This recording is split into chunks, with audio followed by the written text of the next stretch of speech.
नामदहु व नसल्ली अला रसूलिहिल करीम अम्मा बाद फ़ौज़ु बिल्लाहि मिनश शैतानिर रजीम बिस्मिल्लाहिर रहमानिर रहीम। डियर स्टूडेंट, अस्सलामु अलैकुम व रहमतुल्लाह। I am your physics teacher professor Mohammad Imran Suhrawardy. Students, उम्मीद करता हूँ आप सब खैरियत से होंगे। स्टूडेंट्स, आज का हमारा लेक्चर बहुत ही क्रूशल, बहुत इंपॉर्टेंट है। That is related to the second division of unit 1। So let's move to the whiteboard without any delay to have a very thorough discussions. जी डियर स्टूडेंट्स, आज का मेरा ये जो लेक्चर है that is related to unit number 1 part B and you can call it that it is lecture number 13 of the national MDCAT series जो हम आप लोगों को इंशाल्लाह तैयार करवा रहे हैं। स्टूडेंट्स, आज के लेक्चर में हम बहुत इंपॉर्टेंट पॉइंट्स देखेंगे। They are related to momentum, then impulse हम देखेंगे। उसके बाद हम बात करेंगे rate of change of momentum की। Then we will go on towards the collisions, और आप सब अच्छी तरह से जानते हैं सबसे पहली बात होगी कुलियन से पहले law of conservation of linear momentum की। Law of conservation of linear momentum के बाद इंशाल्लाह ताला हम फिर बड़ी डिटेल में देखेंगे इलास्टिक कुलियन, इनइलास्टिक कुलियन, एंड उसके बाद हमारे पास टॉपिक आपको पता स्पेशल केसेस आते हैं। And in the last that is the most important thing, the one and only topic which is a very famous, और तमाम स्टूडेंट्स को इंशाअल्लाह आई एम वेरी होपफुल कि आज मेरे लेक्चर से ये सारा कुछ बहुत अच्छी तरह क्लियर कट हो जाएगा कि इन टॉपिक्स में से कैसे क्वेश्चन आते हैं। वो लास्ट टॉपिक है दैट इज प्रोजेक्टाइल मोशन। तो इब्तिदा करता हूँ, गौर कीजिएगा प्लीज। और first topic that is momentum. Students, national MDCAT में बाज़ का ऐसा होता है कि फिजिक्स की डेफिनेशंस आ जाती हैं, तो हम छोटे छोटे पॉइंट्स को भी इंशाअल्लाह साथ लेकर चलेंगे।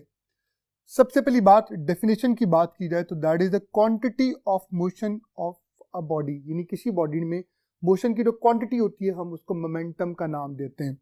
और अगर बात इसके फॉर्मूला की कर ली जाए that it is the product of two things, mass and the velocity.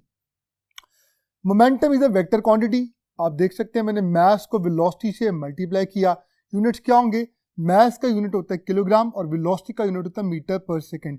इसके अलावा एक और बहुत अहम फॉर्मूला जो कि इसके दूसरे यूनिट्स की तरफ हमें लेके जा सकता है, that is what, that is equal to the rate of change of the linear momentum is always equal to the applied force. ये फॉर्मूला भी हमें बहुत ही अच्छी तरह से आना चाहिए क्योंकि नेशनल एमडीकैट में हमारे यूनिट 1 की जो बीटा, जो सेकेंड जो डिवीजन जिसको हम लोग कर रहे हैं, उसमें हमारे पास चूंकि लीनियर मोमेंटम इन्वॉल्व हो गया और इसकी फर्स्ट डिवीजन में फोर्स थी, तो दोनों का बहुत गहरा ताल्लुक है। तो याद रखिएगा, जब भी किसी भी सिस्टम का मोमेंटम चेंज हो रहा होगा तो अगर मैं rate of change of momentum की बात करूं that is going to be always equal to the applied force. अगर मैं यहां से चेंज इन मोमेंटम को मालूम करूं तो डेल्टा टी वहां जाके फोर्स के साथ मल्टीप्लाई हो जाएगा। डेल्टा पी क्या आ जाएगा? That is merely the product of force and the time interval. यानी अगर किसी ऑब्जेक्ट पर कोई फोर्स एग्जर्ट होती है for time interval delta T, तो फिर इसका मोमेंटम में जो चेंज आता है दैट इज डेल्टा पी। तो उस मोमेंटम के चेंज को अगर आपको कैलकुलेट करना हो तो सिंपली आप फोर्स और टाइम का प्रोडक्ट ले लेंगे। स्टूडेंट्स, याद रखिएगा इस चेंज इन मोमेंटम को हमारी टेक्स्ट बुक में इम्पल्स का नाम भी दिया गया है। अब मैं आपसे एक क्वेश्चन करना चाहता हूँ, अगर मैं टेम्परेचर डिफरेंस मालूम करना चाहूँ तो उसका फॉर्मूला क्या होगा? Delta T is equal to T2 minus T1। मुझे एक बात चाहिए, ये चेंज इन टेम्परेचर जो फिजिकल क्वांटिटी हमारे पास आती है, ये कोई और क्वांटिटी आती है, टेम्परेचर ही आती है? टेम्परेचर इसी तरह से, इसका मतलब जब भी आप दो सिमिलर क्वांटिटीज का डिफरेंस लेते हैं, यानी वेलोसिटीज का डिफरेंस V2 माइनस V1, आपके पास चेंज इन वेलोसिटी वो एक वेलोसिटी होगी। इसी तरह से अगर फोर्सेस को माइनस करेंगे तो हमारे पास फोर्स ही आएगी। तो सिमिलरली अगर मेरे पास डेल्टा पी की बात की जाए तो वो क्या है? That is change in momentum, it will give you a particular momentum. तो चेंज इन मोमेंटम भी बेसिकली मोमेंटम ही होता है। मैं बात कर रहा था the second unit of the momentum के, एक तो हमने देख लिया किलोग्राम मीटर पर सेकेंड, दूसरा यूनिट यहां से निकलेगा।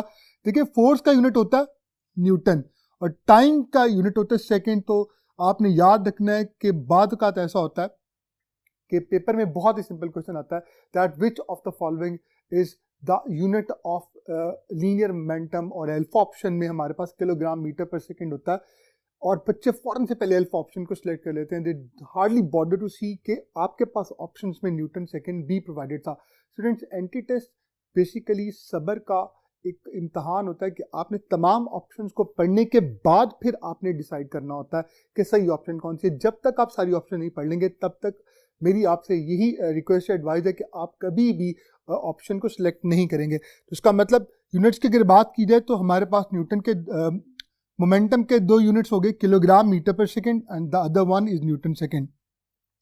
अभी मैंने आपसे शेयर किया बहुत important formula, rate of change of momentum हमेशा इसके इक्वल होगा अप्लाइड फोर्स। कैसे लिखा जाता है? F is equal to delta P over delta T. आइए इससे रिलेटेड एंटीटेस्ट फॉर्मेट पे बार बार रिपीट होने वाला सबसे ज्यादा इंपॉर्टेंट और मशहूर सवाल देखते हैं।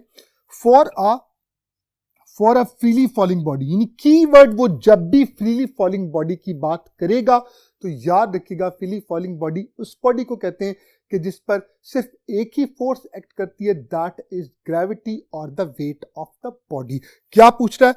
For a freely falling body the rate of change of momentum क्या होगा? तो मैं अभी आपसे शेयर कर चुका हूं कि rate of change of momentum का इन शॉर्ट सिंपल नेम क्या है? That is applied force.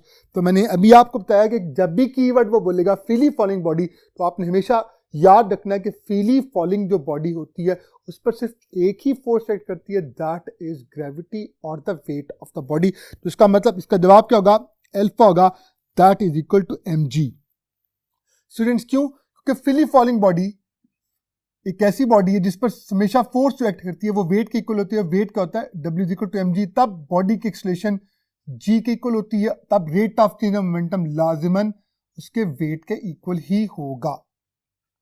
Students, so this is something you'll have to remember it. It is the most important MCQs.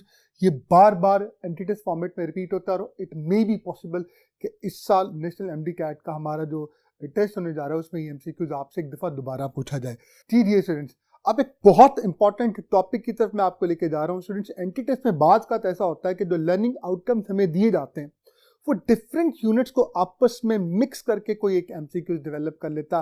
तो जब मोमेंटम की बात की जाती है जिसका formula P is equal to mv, में मास भी और वेलोसिटी भी है, तो फिर एक और क्वांटिटी याद रखिएगा हमारे पास दैट इज वर्क और एनर्जी, जिसका फॉर्मूला होता है काइनेटिक एनर्जी का हाफ mv²। उसमें भी मास और वेलोसिटी जो है उनका आपस में रिलेशन बनता है। तो इसका मतलब अगर मोमेंटम के फॉर्मूला में मास और वेलोसिटी और काइनेटिक एनर्जी के फॉर्मूला में भी मास और वेलोसिटी ही रोल प्ले करें तो क्या मोमेंटम और काइनेटिक एनर्जी को आपस में एक दूसरे की शक्ल में लिखा जा सकता है? और हो सकता है ऐसा पॉसिबल है और कई दफ़ा ऐसा हुआ है कि एंटीटेस्ट फॉर्मेट में इनसे रिलेटेड क्वेश्चन आते हैं। तो मैं आप लोगों को इंशाल्लाह ताला जो जितने भी क्वेश्चन हैं जो आ सकते हैं उसके लिए मैं शॉर्टकट फॉर्मूला इंशाल्लाह आपसे शेयर करने जा रहा हूँ। गौर से देखिएगा। हमारे पास टॉपिक आपके लिए है that is relation between momentum and the kinetic energy. Kinetic energy को मैंने ई से राइट डाउन किया, काइनेटिक एनर्जी को हम k.e भी लिखते हैं, मैं इसको ई भी राइट डाउन कर सकता हूँ। क्या फॉर्मूला होता है? हाफ mv², यकीनन आप तमाम स्टूडेंट्स की फिंगर टिप्स पे होगा। दूसरा ये मोमेंटम का formula P is equal to mv भी आपको नजर आ रहा है। अब स्टूडेंट्स अगर मैं इस काइनेटिक एनर्जी के जो लेफ्ट हैंड साइड है उसको मैथ से मल्टीप्लाई कर दूं और राइट हैंड साइड को भी मैथ से मल्टीप्लाई कर दूं तो कोई इनके बैलेंस पर कोई इफेक्ट नहीं आएगा, मगर यहाँ पे राइट डाउन कर सकता हूँ m into E equal to half math, जब मैथ से मल्टीप्लाई होगा m² v² हो जाएगा। स्टूडेंट्स, इस 2 को अगर मैं दूसरी तरफ ले जाता हूँ तो मेरे पास क्या बन जाएगा? 2me is equal to m² v²। Students, अगर इस स्क्वायर को मैं कॉमन ले लूँ बाहर तो आप देख सकते हैं यहाँ पे ब्रैकेट में मेरे पास मास और वेलोसिटी का प्रोडक्ट आ गया जो कुछ और नहीं बल्कि मोमेंटम के इक्वल है। तो मेरे पास एक फॉर्मूला आ गया that 2 times mass into kinetic energy is equal to square of the momentum. अब यहां से मैं 2 फॉर्मूलाज आप लोगों के लिए ऑब्टेन करूंगा, बहुत गौर से देखिएगा। एनर्जी को इन टर्म्स ऑफ मोमेंटम अगर लिखा जाए तो energy is equal to 2m वहां जाके डिवाइड हो जाएगा, p² ओवर 2m आ जाएगा। आइए पहले इसको कर लेते हैं कि अगर पेपर में हमें इससे रिलेटेड कोई क्वेश्चन आ गया, क्योंकि मोमेंटम और काइनेटिक एनर्जी दोनों ही कहा जाए तो हमारे नेशनल एमडी कैट के लर्निंग ऑब्जेक्टिव का बहुत ही आम हिस्सा है। स्टूडेंट्स, क्वेश्चन देखिएगा, what will be the effect on kinetic energy if m is equal to, अगर मास को आप डबल कर दें। अब होता क्या है, यहां पे वो कीवर्ड बोलता कीपिंग मोमेंटम कांस्टेंट। स्टूडेंट्स, जिन बच्चों को एक्सपोजर नहीं होता, जिन्होंने आप प्रिपरेशंस नहीं की होती और इस तरह से इस हट के सवाल नहीं किए होते, तो फिर वो फॉर्मूला जो यूज करेंगे वो क्या फॉर्मूला होगा? गौर से दिखेगा, उनका फॉर्मूला ये होगा E prime is equal to half mv²। अब मास को डबल किया जा रहा है तो मास के साथ एनर्जी अगर आप देखें डायरेक्टली प्रोपोर्शनल है, जो मास डबल होगा तो काइनेटिक एनर्जी भी डबल हो जाएगी. They will go for alpha option, way alpha option की तरफ चले जाते हैं and they think that they have done it. वो ये समझते हैं कि उनका क्वेश्चन का जो आंसर है बिल्कुल ठीक है, उन्होंने एक क्वेश्चन पॉकेट कर लिया. लेकिन स्टूडेंट बहुत इंपॉर्टेंट पॉइंट, उसने यहां पर मोमेंटम का तज़किरा क्यों किया कि मोमेंटम को कांस्टेंट रखा गया. इसका मतलब यहां पर जो फॉर्मूला यूज होगा वो सिंपल हाफ mv स्क्वायर का नहीं होगा, बल्कि हमें वो फॉर्मूला यूज करना पड़ेगा जिसमें मास भी मौजूद हो और मोमेंटम भी. जी आप समझ गए होंगे वही फॉर्मूला तो अभी मैंने आप लोगों के लिए राइट डाउन किया यहाँ पे p स्क्वायर ओवर 2m. अब गौर से देखिएगा p यहां पर आपके पास क्या है, दैट इज कांस्टेंट, वो तो सेम रहेगा. मास को अब डबल करने जा रहे हैं. जब आप मास को डबल करेंगे तो काइनेटिक एनर्जी का अब मास के साथ जो रिलेशन बनेगा दैट इज इनवर्सली प्रोपोर्शनल. इसका मतलब if we keep the momentum constant then kinetic energy becomes inversely proportional to the mass rather than directly proportional to the mass. इसका मतलब बेस्ट ऑप्शन कौन सी होगी, that is delta. So students आपने देखा कि अल्फा ऑप्शन रॉन्ग थी और डेल्टा ऑप्शन कैसे होगी. तो इस तरह से बाज़ का 20 टेस्ट में क्वेश्चन आते हैं तो हमारी जितनी अच्छी प्रिपरेशन होगी इंशाल्लाह ताला हम उतना ही अच्छा कर सकेंगे परफॉर्म. अल्लाह ताला से हम दुआ करते हैं कि अल्लाह ताला बहुत ही आसानियाँ हमारे लिए कर दे. स्टूडेंट्स मैं पूरी कोशिश करूँगा कि जहाँ जहाँ मैं आपको जो भी कॉन्सेप्ट दूँ मैं उसके साथ MCQs के थ्रू आपकी मैक्सिमम प्रैक्टिस करवा दूँ, क्योंकि अभी आपको सबसे ज़्यादा जो ज़रूरत है वो कॉन्सेप्ट को रीइंफोर्स करने के लिए ज़्यादा से ज़्यादा MCQs आपको करवा दिए जाएँ. स्टूडेंट्स इसी तरह से हम दूसरे अगर फॉर्मूला को देखें P is equal to √2me, तो मैं यहाँ पे दो चीजें आपस में रिलेट कर सकता हूं कि अगर काइनेटिक एनर्जी को मैं कांस्टेंट रखूं तो मोमेंटम का मास के साथ जो रिलेशन बनता है डायरेक्टली प्रोपोर्शनल, वो सिंपल मास नहीं है क्योंकि formula P is equal to mv तब अप्लाई होगा. यानी मैं यही क्वेश्चन कुछ टेक्निकली ये भी पूछ सकता हूं कि अगर मैं एनर्जी को कांस्टेंट रखूं काइनेटिक एनर्जी को, तो फिर बताइए अगर मास को डबल कर दूं तो फिर मेरे पास मोमेंटम क्या आएगा. तो बच्चे क्या करेंगे, P is equal to mv वाला फॉर्मूला यूज करेंगे. मास को डबल किया, मोमेंटम को डबल कर दिया, जबकि यहां पे कीवर्ड बोला गया था, जी हां क्या था, kinetic energy was kept constant. तो ये फॉर्मूला आप यूज करेंगे काइनेटिक एनर्जी कांस्टेंट. तो फिर मास को जब आप डबल करेंगे तो मास के अंडर रूट के साथ वो डायरेक्टली प्रोपोर्शनल है, तो √2 टाइम्स मोमेंटम इंक्रीज होगा, 2 टाइम्स इंक्रीज नहीं होगा. तो बहुत इंपॉर्टेंट ये पॉइंट आपने याद रखना. दूसरा, अगर मास को कांस्टेंट रखा जाए तो फिर मोमेंटम काइनेटिक एनर्जी के अंडर रूट के कहा जाए के साथ डायरेक्टली प्रोपोर्शनल है. और अगर एक ही वक्त में ये दोनों चेंज होते हैं तो बहुत सिंपल हो गया. ये मास को भी अगर डबल कर दिया जाए और एनर्जी को भी डबल कर दिया जाए तो फिर क्या होगा, 2 टू द 4 और अंडर रूट के बाद जब 4 आएगा तो डबल मोमेंटम डबल हो जाएगा. तो ये बहुत इंपॉर्टेंट पॉइंट से जो मैंने आपसे शेयर किए, आई होप आपको क्लियर हो गए होंगे. आइए अब नेक्स्ट टॉपिक्स करने के लिए, कुछ और MCQs करने के लिए, नई चीज़ें देखने के लिए हम नेक्स्ट बोर्ड की तरफ स्विच करते हैं. जी स्टूडेंट्स, हमारा नेक्स्ट टॉपिक एक और बहुत ही ज़्यादा अहमियत का हमें टॉपिक है, that is law of conservation of momentum. सबसे पहले स्टूडेंट्स हमें ये पता होना चाहिए कि law of conservation of momentum को अगर अप्लाई किया जाए तो कहाँ कहाँ ये एप्लीकेबल होता. तो देखिएगा, law of conservation of linear momentum is applicable only on an isolated system. अब आइसोलेटेड सिस्टम किसको कहते हैं, जिस पर लगने वाली एक्सटर्नल फोर्स जीरो. अब प्रॉब्लम ये होता है कि बाज़ औक़ात स्टूडेंट्स यहाँ से थोड़े से ये सोचते हैं कि जनाब आइसोलेटेड सिस्टम पर ही law of conservation of momentum apply होता है तो इसमें कोई भी फोर्स नहीं लगती. याद रखिएगा, फोर्सेस लगती हैं, इंटरएक्टिंग पार्टिकल्स एक दूसरे पर फोर्स लगाते हैं तभी तो मोमेंटम चेंज होता है. लेकिन वो फोर्सेस इंटरएक्टिंग पार्टिकल सिस्टम का हिस्सा है, वो एक दूसरे पर लगा रहे हैं.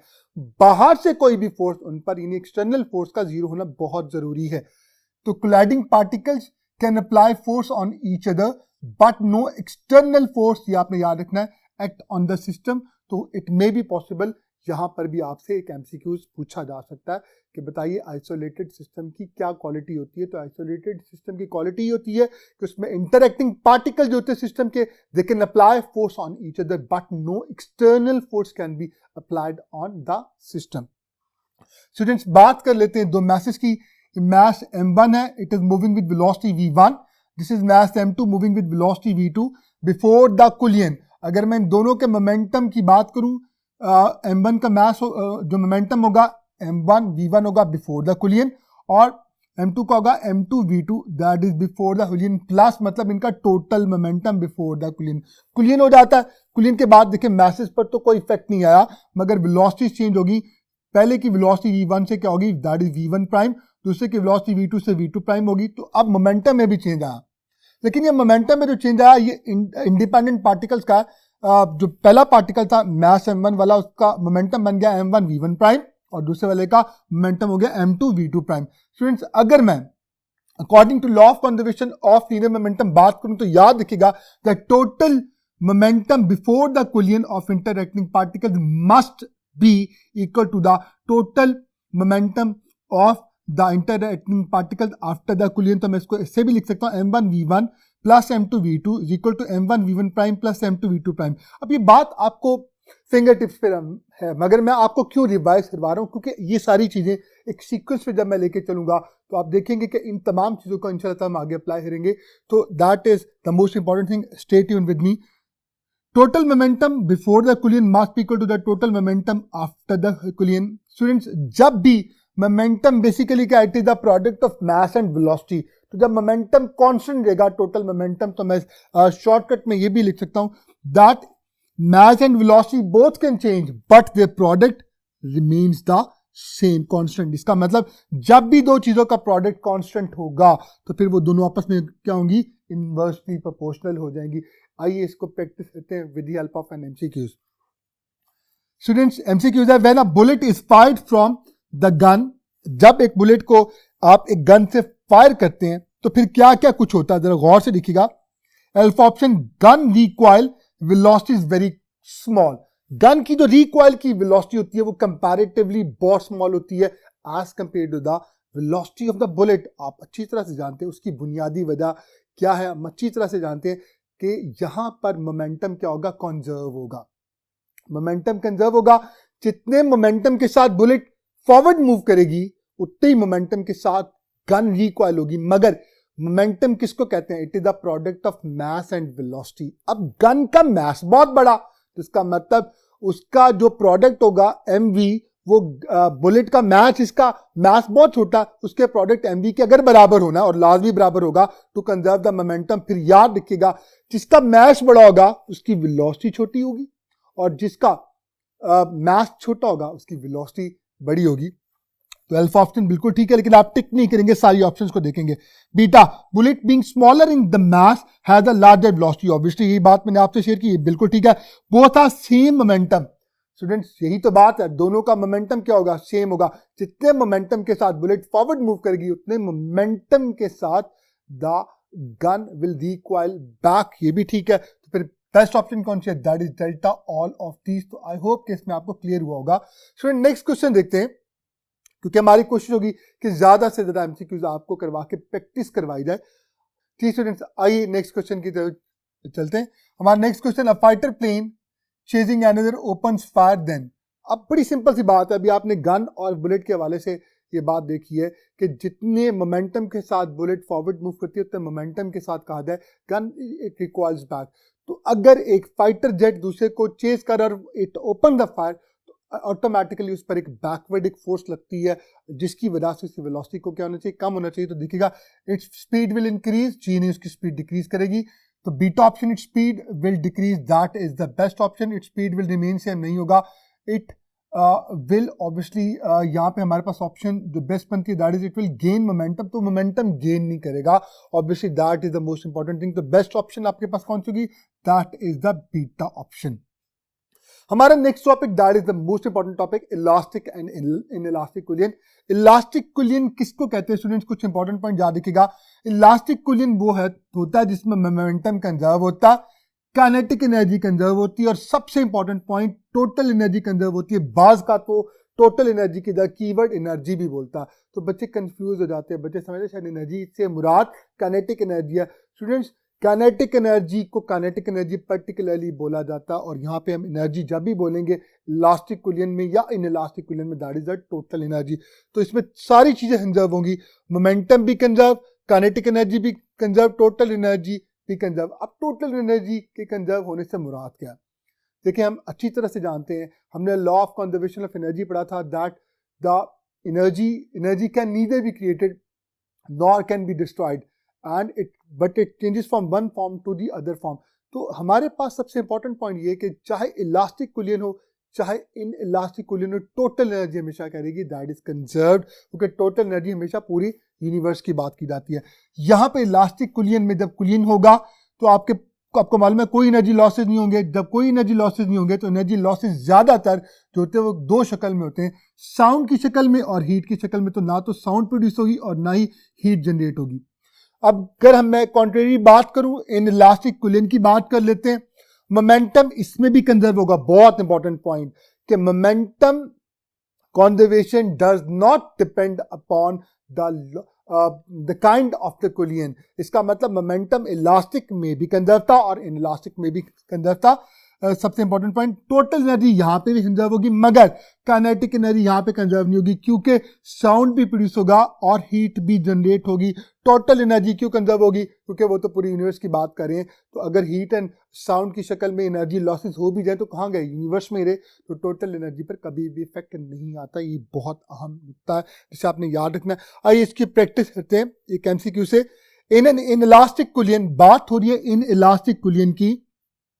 तीन ऑप्शन हैं. मोमेंटम इज कंजर्व्ड, इसको उसने 1 का नाम दिया. एनर्जी इज कंजर्व्ड, इसको उसने 2 का नाम दिया. और काइनेटिक एनर्जी इज कंजर्व्ड. आप देख सकते हैं जहां पे उसने एनर्जी बोला तो यकीनन एनर्जी से मुराद उसकी क्या होगी, that is equal to total energy. तो क्या कह रहा है, which of the following is correct, बताइए इन इलास्टिक कुलियन में इनमें से कौन सी चीज ठीक है. अब स्टूडेंट्स क्या करते हैं, स्टूडेंट्स सिर्फ ये समझते हैं मोमेंटम ही कंजर्व होगा और वो सेकंड के ऊपर गौर नहीं करते. देखें एनर्जी भी कंजर्व होती है जिसको हम टोटल एनर्जी का नाम देते हैं. तो बच्चे अल्फा ऑप्शन की तरफ जाते हैं कि 1 ओनली जी, यहाँ पे तो सिर्फ मोमेंटम कंजर्व होगा. ऐसा नहीं है, हमारे पास 1 मोमेंटम भी कंजर्व है और 2 एनर्जी भी कंजर्व है, मगर इन इलास्टिक में काइनेटिक एनर्जी कंजर्व नहीं है. तो हम उस ऑप्शन की तरफ जाएंगे जहां 1 और 2 लिखा हो. तो आप देख सकते हैं that is present in the delta option. Students आइए अब नेक्स्ट क्वेश्चंस करने के लिए और मजीद टॉपिक्स देखने के लिए हम नेक्स्ट पॉइंट की तरफ स्विच करते हैं. जी डियर स्टूडेंट्स, आइए स्टार्ट करते हैं. स्टूडेंट्स अब you can see that we are having two masses m1 and m2. m1 की velocity before the collision was v1 और m2 की थी v2. After the collision the velocity changes and become v1 prime for m1 and for m2 it become v2 prime. सबसे important point ये कि speed of approach और speed of separation से related कुछ question anti test में पूछे जाते हैं. और प्रॉब्लम ये होता है कि बाज़ औक़ात हमारे स्टूडेंट्स को स्पीड ऑफ अप्रोच और स्पीड ऑफ सेपरेशन का अंदाज़ा नहीं होता. स्पीड ऑफ अप्रोच जैसे नाम से जाहिर है वो स्पीड जिसके साथ m1 और m2 एक दूसरे की तरफ आते हैं उसे स्पीड ऑफ अप्रोच का नाम दिया जाता है. स्टूडेंट्स देखिएगा यहाँ पे इसकी स्पीड v1 है, इसकी स्पीड v2 है. सपोज करता हूँ ये उसको अप्रोच कर रहा है, उसकी स्पीड 20 मीटर पर सेकेंड है और वो भी मूव कर रहा है, उसकी स्पीड 5 मीटर पर सेकेंड है. तो ये v1 v2 mess m1 m2 को जो अप्रोच करेगा वो कैसे मालूम करेंगे कि स्पीड के साथ अप्रोच करेगा. स्पीड ऑफ अप्रोच कहते हैं, उसमें आप क्या करेंगे, v1 में से v2 को माइनस कर देंगे, यानी क्या देगा 20 minus 5 and it will give you 15 meter पर सेकेंड. अब सबसे important point, speed of separation किसको कहते हैं. जब कुलियन हो गया दोनों सेपरेट होंगे तो जिस स्पीड के साथ दोनों एक दूसरे से दूर जाएंगे उसे स्पीड ऑफ सेपरेशन कहते हैं. आमतौर पे अमूमन यही होता है कि v2 prime is greater than v1 prime, तो हम स्पीड ऑफ सेपरेशन के लिए v2 प्राइम में से v1 प्राइम को माइनस करते हैं. ये दो चीजें आपको क्लियर होनी चाहिए, that this is the most important thing. अब आइए चलते हैं कि स्पीड ऑफ अप्रोच और स्पीड ऑफ सेपरेशन के हवाले से एंटी टेस्ट में इलास्टिक और इन इलास्टिक कुलियन के कॉन्सेप्ट को पेश नजर रखकर कैसे कैसे सवाल पूछे जा सकते हैं. फॉर इलास्टिक कुलियन आप सब जानते हैं इलास्टिक कुलियन में कोई भी एनर्जी लॉसेज नहीं होते, काइनेटिक एनर्जी कंजर्व होती है, मोमेंटम तो दोनों में कंजर्व होता है. तो काइनेटिक एनर्जी कंजर्व होने की वजह से कहा जाए, याद रखिएगा स्पीड ऑफ अप्रोच हमेशा बराबर होगा स्पीड ऑफ सेपरेशन. तो ये सबसे इंपॉर्टेंट पॉइंट था जो आपने इलास्टिक कुलियन के हवाले से याद रखना है कि जब भी इलास्टिक कुलियन होगा speed of approach speed of separation दोनों हमेशा हूबहू सेम होंगे, बराबर होंगे. इसका मतलब पेपर में ऐसे आ गया तब भी आपके पास MCQ का जवाब है. और अगर इन दोनों की रेशो पूछ ली जाए तो रेशो स्पीड अप्रोच को ऊपर रखा, स्पीड ऑफ सेपरेशन से डिवाइड किया, क्योंकि दोनों इक्वल है, दोनों कैंसिल आउट हो जाएंगे, अल्टीमेटली आंसर क्या आएगा, that will be equal to 1। और अगर मैं दोनों का डिफरेंस हूं, क्योंकि दोनों बराबर है तो डिफरेंस क्या आएगा, 0। तो इस तरह से मैं कोई भी सवाल पेपर में पूछा जा सकता है। ये बात होगी स्पीड ऑफ अप्रोच और स्पीड ऑफ सेपरेशन की किस हवाले से, कि अगर हमारे पास कुलियन इलास्टिक कुलियन है। अब बात करते हैं अगर कुलियन इनइलास्टिक कुलियन होता तो फिर क्या होता। देखें, स्पीड ऑफ अप्रोच और स्पीड ऑफ सेपरेशन के हवाले से इनइलास्टिक कुलियन वो होता है कि जिसमें हमारे पास एनर्जी लॉसेज होते हैं, और तब जब एनर्जी लॉसेज होते हैं, अब सबसे इंपॉर्टेंट पॉइंट ये कि इनइलास्टिक कुलियन में स्पीड ऑफ अप्रोच जो होगी it will be always greater than speed of separation, यानी अप्रोच बड़ी होगी और सेपरेशन की स्पीड कम क्यों होती है, क्योंकि एनर्जी लॉसेस की वजह से अब वेलोसिटीज उतनी नहीं होती पहले से, कंपैरेटिवली दोनों में लॉसेस से वेलोसिटीज कम हो जाती हैं। तो एक बहुत इंपॉर्टेंट पॉइंट है कि इन इलास्टिक कुलियन में स्पीड ऑफ अप्रोच हमेशा बड़ी होगी स्पीड ऑफ सेपरेशन से, दोनों इक्वल नहीं होंगे। अगर मैं अप्रोच को ऊपर रखूं और सेपरेशन से डिवाइड करूं, that would be always greater than 1, क्योंकि न्यूमरेटर डिनोमिनेटर से यहां पर बड़ा हो गया। स्टूडेंट्स, स्पीड ऑफ अप्रोच और स्पीड ऑफ सेपरेशन को अगर मैं वैसे राइट डाउन करूं तो मैं ऐसे भी लिख सकता हूं v1 minus v2 is equal to v2 prime minus v1 prime. और इसको एक और तरह से भी राइट डाउन किया जा सकता है कि अगर मैं v1 एक साइड पे कर लूं और v2 दूसरी तरफ, तो v1 plus v1 prime is equal to v2 plus v2 prime. तो ये दोनों तरह से आपको पूछा जा सकता है कि पेपर में ऑप्शंस में बन के आ सकता है कि बताइए इनमें से कौन सी स्पीड जो है वो स्पीड ऑफ अप्रोच है, कौन सी स्पीड ऑफ सेपरेशन है। और वो ये भी पूछ सकता है that during an elastic कुलियन what can be the possible relation between speed of approach and speed of separation. तो यहाँ से कोई भी क्वेश्चन आपसे पूछा जा सकता है। स्टूडेंट्स, अब बात कर लेते हैं elastic collision in one dimension में v1 प्राइम और v2 प्राइम के उन फॉर्मूलाज की जो कि हमारी टेक्स्ट बुक में हमने काफ़ी कैलकुलेशंस के बाद प्रूव किए थे। अब मैं कोशिश करूंगा कि आपको शॉर्टकट वे में उन फॉर्मूलाज को याद करवा दूं ताकि पेपर में जब भी आए तो आप उनको डायरेक्टली रिमेंबर करके आसानी से अपनी न्यूमेरिकल वैल्यूज को कैलकुलेट कर सकें। स्टूडेंट्स, v1 प्राइम कहते हैं मास m1 की वेलोसिटी आफ्टर द कुलियन। अब आप देखिए यहाँ पे मैंने क्या प्लेस किया, v1 prime is equal to, मैंने दो डिवीजन्स के साइन प्लेस किए और इनके दरमियान सम है। स्टूडेंट्स, चूंकि दोनों पार्टिकल्स आपस में क्लाइड करते हैं तो आप बेस बनाएंगे मैसेज के सम को m1 plus m2, m1 plus m2। इसी तरह v2 प्राइम में भी आप बेस में m1 प्लस m2 प्लेस करेंगे, यहां पर भी m1 प्लस m2। तो आई होप ये चीज तो आपको याद होगी। अब यहां पर सेकंड वाला जो फैक्टर है यहां पे भी आप 2 प्लेस करेंगे, v2 प्राइम में भी 2 प्लेस करेंगे। स्टूडेंट्स, v1 प्राइम की जब बात की जाएगी तो इसका जो सेकंड वाला फैक्टर है यहां पर ऊपर प्रोडक्ट लिखा जाएगा मास और वेलोसिटी का, यानी momentum of the second one, दूसरे का मोमेंटम लिखा जाएगा बिफोर द कुलियन m2 v2। और सिमिलरली v2 प्राइम के लिए यहां पे क्या जाएगा the momentum of the first before the कुलियन। तो आई होप ये चीजें आपको समझ आ गई होंगी। अब यहां पर क्या आएगा, अब जब मैं v1 प्राइम की बात करूंगा तो मैं उसका मैथ पहले लिखूंगा m1, और जब v2 प्राइम की बात करूंगा तो उसका मैथ पहले लिखूंगा m2। यहाँ पे माइनस का साइन आएगा और अब जो मैथ बच गया वो राइट डाउन कर दूंगा, m1 के बाद क्या आ जाएगा m2 और m2 के बाद क्या आ जाएगा m1। तो इस तरह से हम इन फॉर्मूलाज को आसानी से रिमेंबर कर सकते हैं। आई होप आप लोगों को याद हो गए होंगे। आइए अब कुछ स्पेशल केसेस की बात करते हैं। स्टूडेंट्स, नेशनल एमडी कैट में चूंकि हमारे पास elastic collision in one dimension, उसके स्पेशल केसेस हमारे सिलेबस का हिस्सा हैं, तो ऐसा पेपर में मुमकिन है और यकीनन ऐसे होगा कि वो यहाँ से में डायरेक्टली क्वेश्चन पूछ सकता है। अभी क्वेश्चन कैसे आ सकते हैं जरा रिवाइज कर लेते हैं।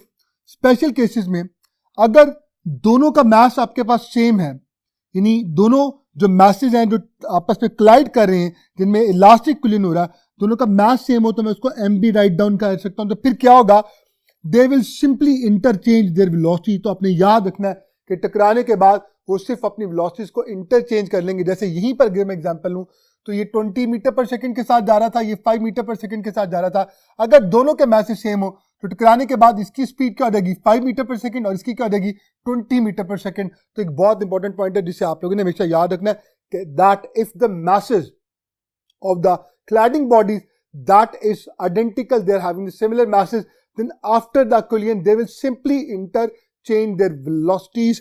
तो you must remember it. इसको मैथमेटिकली कैसे राइट डाउन कर सकता हूं, v1 प्राइम m1 की वेलोसिटी आफ्टर द कोलिजन वो बन जाएगी जो कि m2 की वेलोसिटी बिफोर द कोलिजन थी v2, और m2 की velocity after the collision v2 prime वो बन जाएगी जो कि m1 की वेलोसिटी स्टार्ट में थी v1. तो they have simply interchange the velocities को आपने याद रखना. दूसरा important case, that is if mass 1 is much greater than mass m2. अगर पहला वाला जो mass है वो बहुत बड़ा है और दूसरा वाला mass जो है वो बहुत छोटा, और दूसरी इंपॉर्टेंट पॉइंट कि वो रेस्ट पर भी है, यानी सेकंड वाला जो ऑब्जेक्ट है, जो मैसिव बॉडी है, वो रेस्ट पर है. तो फिर क्या होगा, जरा गौर से देखिएगा. हमारे पास mass m1 आप देख सकते हैं, that is bigger in size. इसकी velocity before the collision it was v1. mass m2 smaller in size है, वेलोसिटी क्या थी v2, और it was in the state of rest at rest. Students क्या होगा, हम पढ़ के आ चुके हैं, हमें दोबारा कैलकुलेट नहीं करना. हम अच्छी तरह से जानते हैं जो मैसिव बॉडी होगी उसकी वेलोसिटी पे कोई भी इफेक्ट नहीं होगा. इसका मतलब उसकी वेलोसिटी सपोज करेगा 10 मीटर पर सेकेंड थी, तो कोलिजन के बाद भी v1 प्राइम v1 ही रहेगी, यानी 10 मीटर पर सेकेंड ही रहेगी. जबकि यहां पे पेपर में आपको पूछा जा सकता है कि अगर एक मैसिव बॉडी जो है, और जरूरी नहीं है वो मैसिव बॉडी का जिक्र करे, हो सकता है वो पहली बॉडी के बारे में कि उसका जो मैस है 1 किलोग्राम है और जो दूसरी बॉडी है उसका मैस 1 ग्राम है. अब 1 किलोग्राम और 1 ग्राम का डिफरेंस कितना है, 1000 ग्राम का डिफरेंस आप सब जानते हैं. 1 किलोग्राम में 1000 ग्राम्स होते हैं. इसका मतलब एक जो पहला मैस है वो दूसरे से 1000 टाइम्स ग्रेटर है. तो अगर ऐसा भी मुमकिन है कि वो पेपर में आपको वैल्यूज की शक्ल में ये सारी चीजें दे दे, तो आपने वहां से इस बात को खुद ही कंक्लूड करना होगा कि वो कौन सा केस है. तो if you come to know that the first mass is much bigger as compare to the latter one, और लेटर वन जो है वो रेस्ट पर है, तो फिर याद रखिएगा फिर क्या होगा. एक बात तो आपने देख ली कि मैसिव बॉडी की वेलोसिटी में कोई भी चेंज नहीं आएगा, वो वही रहेगी. लेकिन जो छोटा वाला होगा, जो रुका हुआ होगा, उसके साथ क्या होगा, जरा गौर से देखिएगा. उसकी वेलोसिटी पहले वाले मैस की, बड़े वाले मैस से डबल हो जाएगी. यानी अगर उसकी 10 मीटर पर सेकंड थी आने वाले की, तो फिर इसकी वेलोसिटी होगी 2 into 10, that it becomes 20 metre per second. So this is the way how the question they can come in the paper and you must be ready for it. आइए practice करते हैं हम कुछ और भी इंपॉर्टेंट चीज़ों की. स्टूडेंट्स आप इसी तरह से ये भी केस आ सकता है पेपर में कि आप जानते हैं कि अगर फॉर एन एग्जाम्पल ऐसा होता है कि एक स्मॉलर मैस जो है वो एक बड़े मैस के साथ, जो थर्ड स्पेशल केस में बनता है, स्मॉलर मैस है वो बड़े मैस के साथ जाके टकराता है, लेकिन जो बड़ा मैस है वो रेस्ट पर है. तो फिर क्या होगा, फिर बड़े वाले मैस की वेलोसिटी पे कोई भी इफेक्ट नहीं होगा. It will stay in the state of rest, और जो पहला वाला छोटा वाला है वो टकरा के इलास्टिक कूलिंग के बाद उसी वेलोसिटी के साथ जो है वो रिबाउंड हो जाएगा. इसका मतलब अगर उसकी पहली velocity 10 metre per second along positive x axis थी, तो अब उसकी जो वेलोसिटी टकराने के बाद क्या हो जाएगी, -10 मीटर पर सेकंड हो जाएगी in the you know that minus X axis direction. तो that was the last special case. आइए अब कुछ एमसीक्यूज को देखते हैं.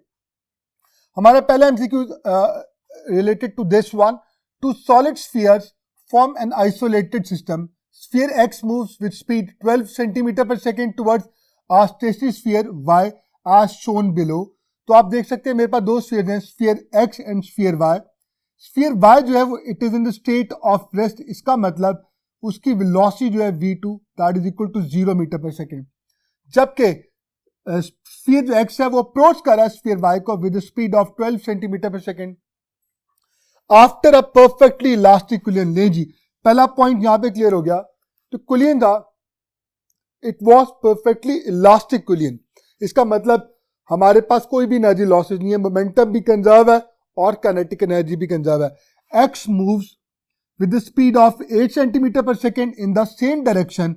What will be the speed of Y. तो ये कह रहे हैं कि अगर ये टकराने के बाद इसकी स्पीड जो है v2 प्राइम हमारे पास हो जाए 8 सेंटीमीटर पर सेकेंड, यानी पहले से थोड़ी सी कम हो गई है. ऑब्वियसली इसने अपने मोमेंटम का कुछ हिस्सा जो है वो ट्रांसफर किया होगा, इसको जो रेस्ट पर था तो वो स्टार्ट हो गया होगा मूव करना. v2 प्राइम वो यकीन हमसे पूछेगा, तो हम कैसे कैलकुलेट कर सकते हैं what will be the speed of the Y. Alpha 20 centimetre पर सेकेंड, बीटा 24 सेंटीमीटर पर सेकेंड, चार्ली 28 सेंटीमीटर पर सेकेंड और डेल्टा 30 सेंटीमीटर पर सेकेंड. तो इसके लिए मैं वही फॉर्मूला यूज करूंगा, speed of approach is equal to the speed of separation because this is a perfectly elastic collision. Speed of approach speed of separation के equal है. आप देख सकते हैं कि मैं इसको कैसे राइट डाउन कर सकता हूँ. Speed of approach v1 minus v2 लिखी जाती है और स्पीड ऑफ सेपरेशन को v2 prime minus v1 prime write down किया जाता है. स्टूडेंट्स वैल्यूज प्लेस कर रहा हूँ. आप सब जानते हैं जो ये मास था इसकी स्टार्ट में जो वेलोसिटी थी v1 it was 12 metre per second और जो सेकंड मास था इट वाज स्फीयर y उसकी इनिशियल वेलोसिटी क्या थी 0. तो मैंने v2 की जगह यहाँ पे 0 पुट कर दिया. 12 माइनस 0 12 ही आएगा. v2 प्राइम हमने कैलकुलेट करना है इसको. v1 प्राइम टकराने के बाद इसकी स्पीड क्या होगी according to the given condition 8 centimetre पर सेकंड. तो मैं यहाँ पे 8 पुट कर दूंगा. स्टूडेंट्स वेरी सिंपल नाउ मुझे v2 प्राइम अगर कैलकुलेट करना है तो 8 यहाँ पे माइनस हो रहा है उधर जाके क्या देगा प्लस. तो v2 प्राइम आपके पास क्या देगा 12 plus 8 that is equal to 20 centimetre पर second. Students this is how we can easily calculate. हम आसानी से कैलकुलेट कर सकते हैं. अगर मैं इलास्टिक कुलियन का जिक्र किया गया और हमें ये स्पीड दी गई हो तो कोई एक स्पीड वो हमसे पूछ सकता है. या v1 प्राइम पूछेगा या v2 प्राइम पूछेगा. अगर v2 प्राइम पूछेगा तो v1 प्राइम उसे दिया होगा. इसी तरह से वो v1 की तरफ भी जा सकता है v2 की तरफ भी जा सकता है. Students you have to remember this. ये फॉर्मूला को इस्तेमाल करके आप कोई भी आसानी से वैल्यूज को कैलकुलेट कर सकते हैं. आइए एक और क्वेश्चन देखते हैं. हमारा next question the diagram shows the masses and the velocities of two trolleys. हमारे पास दो ट्रॉलीज हैं. एक का मास 2 kg दूसरे का मास 5 kg. 2 किलोग्राम जो कि कंपैरेटिवली स्मॉलर मास है इसकी इनिशियल वेलोसिटी आप देख सकते हैं 10 मीटर पर सेकंड है और जो लेटर वन है उसका मास जो कि कंपैरेटिवली बड़ा 5 किलोग्राम 1 मीटर पर सेकंड है. स्टूडेंट्स ये बहुत इंपॉर्टेंट क्वेश्चन है क्योंकि बाज़ औक़ात पेपर में कॉमन वेलोसिटी को लेके क्वेश्चन आ जाते हैं. देखिएगा ये चूंकि मास में स्मॉलर है और ये मास में कंपैरेटिवली बड़ा है लेकिन इसकी वेलोसिटी से क्या है ज्यादा. तो जब ये कुलीन होता है तो बाज़ औक़ात ऐसा देखा गया कि जो स्मॉलर वन होता है जो बिगर मास है उसके साथ कंबाइन होके एक ही बॉडी होके यूनाइटेड होके they start move forward with a common velocity जिसको कॉमन या कंबाइंड वेलोसिटी का नाम दिया जाता है. ऐसे क्वेश्चन एंटी टेस्ट में बहुत दफा आ चुके हैं. तो ये मैं क्वेश्चन अब आपसे शेयर करने जा रहा हूँ. आइए इस क्वेश्चन को मजीद कैसे सॉल्व होगा ये करने के लिए हम अपने लास्ट बोर्ड की तरफ स्विच करते हैं. जी स्टूडेंट्स आप उसी क्वेश्चन को कॉमन वेलोसिटी का जो क्वेश्चन है जो कि एंटी टेस्ट फॉर्मेट में बहुत दफा रिपीट हो चुका है हम कैसे करेंगे. Let's see. Students he says that after the impact they move of together. इसका मतलब वो दोनों इकट्ठे होकर चलते हैं. What is their common velocity. Common velocity को आप कैसे कैलकुलेट करेंगे. स्टूडेंट्स ऑप्शंस में हमारे पास alpha 3.5 metre per second, beta 5 metre per second, Charlie 4 metre per second और डेल्टा 6 मीटर पर सेकंड है. स्टूडेंट इसके लिए आपके लिए हम शॉर्टकट फॉर्मूला लेकर आए हैं. कॉमन वेलोसिटी का जब भी क्वेश्चन आ गया तो आपने शॉर्टकट फॉर्मूला को याद रखना है. शॉर्टकट फॉर्मूला ये है स्पीड. ये वो स्पीड है जो कि दोनों की कॉमन वेलोसिटी है जब दोनों मिलकर बाद में कुलिंग के बाद इकट्ठे होकर चलते हैं. v इज इक्वल टू ऊपर आप लिखेंगे total momentum of both bodies before the कुलियन यानी m1 v1 plus m2 v2 और डिवाइड कर देंगे टोटल मास से यानी m1 प्लस m2. तो एक डायरेक्ट फॉर्मूला एंटी टेस्ट में सबसे ज्यादा हमें एडवांटेज हो सकता है. अगर हमारी प्रिपरेशन अच्छी होंगी तो हम क्या करेंगे हमारे पास हर एक क्वेश्चन के शॉर्टकट्स मौजूद होने चाहिए. यही क्वेश्चंस आते हैं यही फॉर्मूलाज अगर हम पहले से रेडी करके रखेंगे जस्ट वैल्यूज प्लेस करनी होगी हमें कैलकुलेशंस बहुत आसान हो जाएंगी. तो सो स्टूडेंट्स आइए देखते हैं ये कैसे आता है फॉर्मूला. मैं आपके लिए कैलकुलेट भी कर देता हूँ. आप सब जानते हैं according to the law of conservation of linear momentum m1 v1 plus m2 v2 is equal to m1 v1 prime plus m2 v2 prime होता है. स्टूडेंट्स अब चूंकि टकराने के बाद दोनों एक ही वेलोसिटी के साथ कॉमनली मूव कर रहे थे तो मैं v1 प्राइम वही लूंगा तो v2 प्राइम है और मैंने कंबाइनली सिंपल v का नाम दे देता हूं जिसे कॉमन वेलोसिटी या कंबाइंड वेलोसिटी भी कहते हैं. स्टूडेंट्स अब आप देखिए m1 v1 ऐसे रहा प्लस m2 v2 ऐसे रहा. यहां पर मैं v1 v2 prime v1 prime और v2 प्राइम की जगह अगर v पुट कर दूं उसको कॉमन ले लूं तो मेरे पास v आ जाएगा और यकीनन ये जब जाके डिवाइड होगा तो ये वही फॉर्मूला तो मैंने यहाँ पे आपके लिए शॉर्टकट के तौर पे राइट डाउन किया. आइए वैल्यूज प्लेस कर देते. स्टूडेंट्स फर्स्ट मास क्या था 2 किलोग्राम उसकी स्पीड क्या थी 10 metre per second plus second मास था 5 किलोग्राम स्पीड क्या थी 1 metre per second divided by इसे हम दोनों मैसेज को ऐड कर लेंगे 2 प्लस 5 10 2 20 आ गया प्लस ऐसे ही 5 1 5 और 5 प्लस 2 7 हो गया 20 + 5 25/7 होता है, जिसको आप डिवाइड करें तो आपके पास आएगा 3.5 मीटर पर second, which is given in option alpha. So students, इस तरह से हमें क्वेश्चन पूछे जा सकते हैं। एक और बहुत important question students, common velocity के बाद आपको अक्सर जो क्वेश्चन पूछा जाता है वो उनकी कॉमन काइनेटिक एनर्जी के हवाले से किया जाता है। तो मैं यहीं पर इसी क्वेश्चन में आपको इसे भी कैलकुलेट करने का तरीका सिखाता हूँ। स्टूडेंट्स, कंबाइंड काइनेटिक एनर्जी का फॉर्मूला क्या होगा? हाफ मास की जगह आएगा टोटल मास, क्योंकि काइनेटिक एनर्जी का फॉर्मूला था half mv²।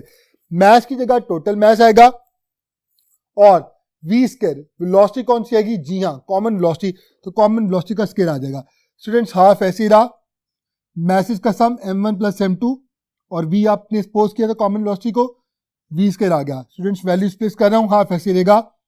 First mass 2 kg का था, second mass 5 kg। Common velocity it came out to be 3.5 metre पर सेकेंड।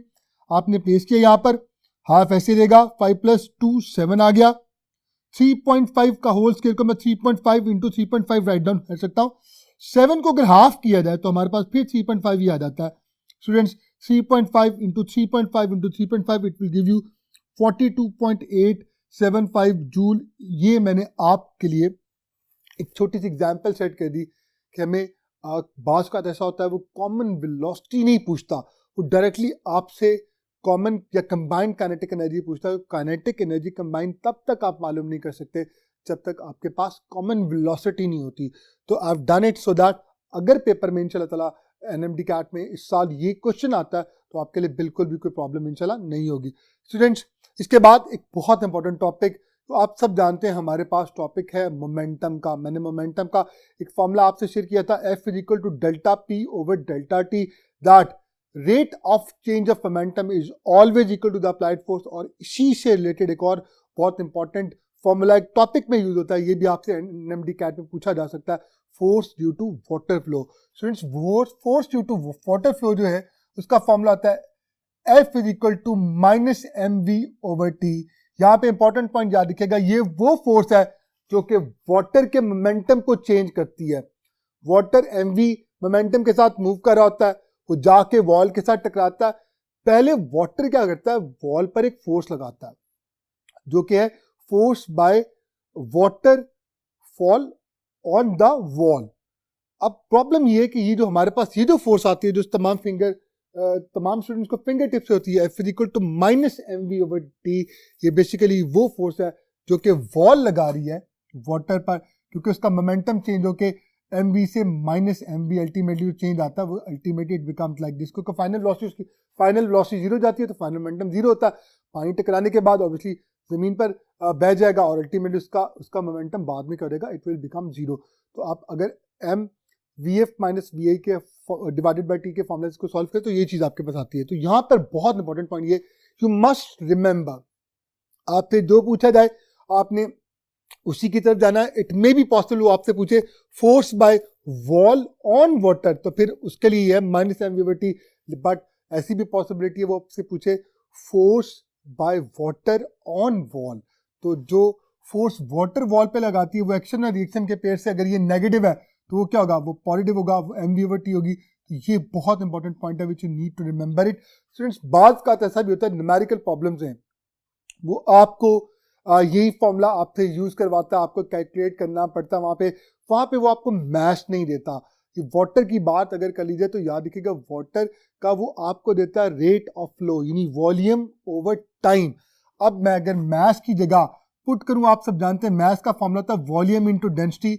इसी फॉर्मूला में अगर मैं इन दोनों में से अगर सिर्फ मैग्नीट्यूड की बात करूं, मैथ की जगह वॉल्यूम इनटू डेंसिटी पुट करूं तो मेरे पास मल्टीप्लाइड बाय वी ऐसे रहेगा, टाइम ऐसे रहेगा। वो हमें अक्सर पेपर में क्यूबिक मीटर पर सेकेंड के हवाले से एक क्वांटिटी दे देता है और हमें पता नहीं होता हमने इसको कैलकुलेट कैसे करना है। तो आपने यही फॉर्मूला यूज करना है। स्पीड आपको दी होगी, आपको v/t कंबाइन दिया होगा, डेंसिटी वो आपको कभी नहीं देगा। आप सब जानते हैं वाटर की डेंसिटी कितनी होती है, yes, that is equal to 1000 kilogram पर क्यूबिक मीटर। तो ये भी आपने बात याद रखनी है। तो it was a very important one. आइए क्वेश्चन देखते हैं। हमारा क्वेश्चन है water flows in a horizontal pipe strikes a wall, और वो वॉल पे जाके स्ट्राइक करता है।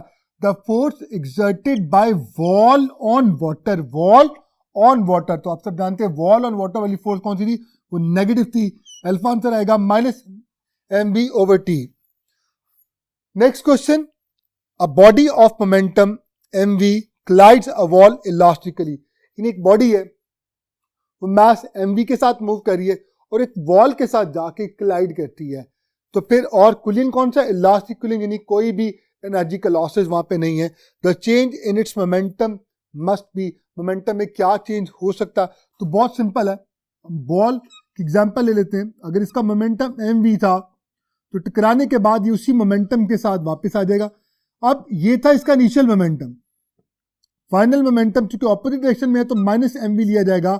जो ही आप चेंज इन मोमेंटम लेंगे, आप सब जानते हैं it is equal to final momentum minus initial momentum minus mv, it will give you -2 times mv। So आपका आंसर कौन सा बेस्ट है, that is equal to Charlie -2 mv। So we have done this question as well. Students, अब अपने next topics को देखने के लिए, जिसमें हमारा नेक्स्ट टॉपिक बहुत इंपॉर्टेंट टॉपिक है, दैट इज प्रोजेक्टाइल मोशन। आइए अपने बोर्ड को एक दफ़ा दोबारा से स्टार्ट करते हैं। जी डियर स्टूडेंट्स, दोबारा से स्टार्ट कर रहा हूँ। अब हमारा जो टॉपिक है it's a very important topic, that is projectile motion. So let's start. Students, projectile motion के हवाले से नेशनल एमडी कैट के तमाम स्टूडेंट्स जितने भी हैं, दे वेरी दैट कंसर्न, क्योंकि ये वो टॉपिक है जिसमें बहुत सारे कॉन्सेप्ट्स जो हैं दे प्रेजेंट ओवर देयर। तो इंशाल्लाह मैं पूरी कोशिश करूंगा कि मैं प्रोजेक्टाइल को बहुत डिटेल से, बड़ी डेप्थ में आपसे शेयर करूं। सबसे पहले बात कर लेते हैं इसकी डेफिनेशन की। एक प्रोजेक्टाइल क्या होता है, प्रोजेक्टाइल कहते हैं 2 डायमेंशनल मोशन को। इसका मतलब ये है कि वो ऑब्जेक्ट जो कि 2 डायमेंशनल मोशन रखता हो, एक्स एक्सिस के लॉन्ग भी मूव करे और वाई एक्सिस के लॉन्ग भी मूव करे, तो ऐसी मोशन को हम 2 डायमेंशनल मोशन कहते हैं। एक और बड़ा important point, it moves freely under the action of gravity, इसलिए इसको फ्रीली फॉलिंग ऑब्जेक्ट भी कंसीडर किया जा सकता है। तो ये सारे इंपॉर्टेंट पॉइंट्स हैं। पहला 2 डायमेंशनल मोशन, दूसरा are it move freely under the action of gravity, एक ही फोर्स एक्ट कर रही होती है इसकी during the motion, that is considered to be the weight of the body, gravity, इसलिए इसको फ्रीली फॉलिंग ऑब्जेक्ट भी कंसिडर किया जाता है। इसकी एग्जांपल ये कि अगर एक फुटबॉल को किक किया जाए, तो आप देख सकते हैं एक फुटबॉल है हमारे पास, अगर इसे किक किया जाएगा तो ये एक्स एक्सिस के अलोंग कोई एंगल थीटा बनाएगा, और जब ये एक्स एक्सिस के अलोंग कोई एंगल थीटा बनाएगा, इसकी कुछ इनिशियल वेलोसिटी होगी, तो इसकी वेलोसिटी के 2 कंपोनेंट्स डेवलप होंगे at the time of projection, V I Y जो इसको ऊपर लेके जाएगा, और वी आई एक्स जो इसको हॉरिजॉन्टल मोशन के अलोंग लेके चलेगा। और फिर आप देख सकते हैं इसकी मोशन कुछ इस तरह से चलेगी, एक खास हाइट पर ये पहुंचेगा, उसके बाद इसका वापसी का सफर शुरू होगा। तो अपनी पूरी मोशन में अगर देखा जाए तो ये 2 तरह के डिस्टेंसेस कवर करता है, क्योंकि इसमें 2 वेलोसिटीज होती हैं, horizontal as well as vertical, दोनों कंपोनेंट्स होते हैं। एक्स एक्सिस के लॉन्ग इसका जो डिस्टेंस होता है उसको रेंज कहा जाता है, और जिस मैक्सिमम वर्टिकल हाइट को ये अपनी फ्लाइट के ड्यूरिंग अटेन करता है उसको हाइट का नाम दिया जाता है। इसको बड़ी डिटेल में इंशाल्लाह हम देखेंगे, अभी जस्ट मैं इंट्रोडक्शन दे रहा हूँ। Students, in 2 dimension body has 2 components of velocity, मैंने भी आपसे शेयर किया, horizontal component and the vertical component, ये इंपॉर्टेंट पॉइंट था। It covers distances along X axis as well as along Y axis. Students, अब बात कर लेते हैं हमारी टेक्स्ट बुक में मौजूद प्रोजेक्टाइल मोशन के 2 कैटेगरीज की, 2 टाइप्स की। सो टाइप्स ऑफ प्रोजेक्टाइल में हमारे पास हमारी टेक्स्ट बुक में 2 प्रोजेक्टाइल हमें एक्सप्लेन किए गए, linear projectile and oblique projectile. Students, linear projectile किसको कहते हैं, नाम से पता चल जाए, जैसे कोई लीनियर प्रोजेक्टाइल है, जैसे वो सिर्फ एक्स एक्सिस के लॉन्ग मूव करेगा और सिर्फ वाई एक्सिस के लॉन्ग मूव करेगा। Let's see. स्टूडेंट्स, आपको याद होगा हमारी टेक्स्ट बुक में सबसे पहले जिस प्रोजेक्टाइल का तस्करा आता है, जिक्र आता है, वो प्रोजेक्टाइल होता है जिसे खास हाइट से, आप एक खास हाइट से हॉरिजॉन्टली लॉन्च करते हैं। जब आप इसको लॉन्च कर रहे होते हैं, at the point of projection इसका एंगल कितना होता है, दैट इज इक्वल टू 0। इसकी वेलोसिटी में सिर्फ एक ही कंपोनेंट होता है, हॉरिजॉन्टल कंपोनेंट। सपोज करता हूं आपने प्रोजेक्टाइल को लॉन्च किया with an initial velocity of 10 metre पर सेकेंड, तो एक ही कंपोनेंट होगा, हॉरिजॉन्टल कंपोनेंट, वो इनिशियल वेलोसिटी के बराबर होगा, कितना होगा, 10 मीटर पर second. At the time of projection, because body was horizontally linearly along x-axis from a certain height, तो इनिशियल वर्टिकल कंपोनेंट क्या था, इट वाज 0। हम एयर फ्रिक्शन को इग्नोर कर देते हैं स्टूडेंट। जैसे जैसे ये बॉडी नीचे आती है ग्रेविटी की वजह से, तो ग्रेविटी की वजह से वर्टिकल कंपोनेंट इंक्रीज करता जाता है। कितना इंक्रीज होता है आप सब जानते हैं, ग्रेविटी की वजह से वेलोसिटी के वर्टिकल कंपोनेंट में हर सेकंड में 10 मीटर पर सेकंड का कहा जाए इजाफा होता चला जाएगा। तो आप देख सकते हैं इस पॉइंट पर हॉरिजॉन्टल कंपोनेंट तो through out the motion same रहेगा, क्योंकि आप अच्छी तरह से जानते हैं कि हम फ्रिक्शन को इग्नोर कर देते हैं। And once you ignore the friction तो एक्स एक्सिस के लॉन्ग कोई भी ऑपोजिशन नहीं होती, तो एक्स एक्सिस के लॉन्ग बट जो हमारा हॉरिजॉन्टल कंपोनेंट होता है वो अनडिस्टर्ब रहता है, ड्यूरिंग द मोशन चेंज नहीं होता। अगर पेपर में आपसे पूछा जाए कि वेलोसिटी का कौन सा कंपोनेंट है प्रोजेक्टाइल का तो ड्यूरिंग द मोशन चेंज नहीं होता, इट रिमेन द सेम, तो वो हॉरिजॉन्टल कंपोनेंट है। और ये भी कहा जा सकता है, ये भी पूछा जा सकता है किस कंपोनेंट के अलोंग एक्सेलरेशन जीरो होती है, तो वो हॉरिजॉन्टल मोशन है जिसके अलोंग कोई एक्सेलरेशन नहीं होती। वर्टिकल कंपोनेंट लम्हा ब लम्हा बढ़ता चला जाएगा। अगर आपने इसकी कैलकुलेशंस की बात करनी हो तो दो चीजें वो आपसे कैलकुलेट करवा सकता है। देखिए अपनी मोशन के दौरान एक वो हाइट से नीचे आता है, आपसे हाइट वो कैलकुलेट करवा सकता है जिसका फॉर्मूला होगा हाफ GT स्क्वायर। हाँ जी, ये वही फॉर्मूला है जो एक फ्रीली फॉलिंग ऑब्जेक्ट के लिए लिया जाता है कि वो किस टाइम में, यानी 2 सेकंड में, 3 सेकंड में जितना डिस्टेंस कवर करेगा 5 सेकंड्स में, तो उसको हम vertical height y = half GT square, जिसके हम बहुत प्रैक्टिस कर चुके हैं यूनिट 1 की फर्स्ट डिवीजन में। स्टूडेंट्स वही फॉर्मूला इसकी वर्टिकल मोशन में आप आसानी से अप्लाई कर सकते हैं। और आप देख सकते हैं कि अपनी मोशन के दौरान वो कुछ डिस्टेंस एक्स एक्सिस के लॉन्ग भी कवर करता है, जिसे रेंज या एक्स भी कहते हैं।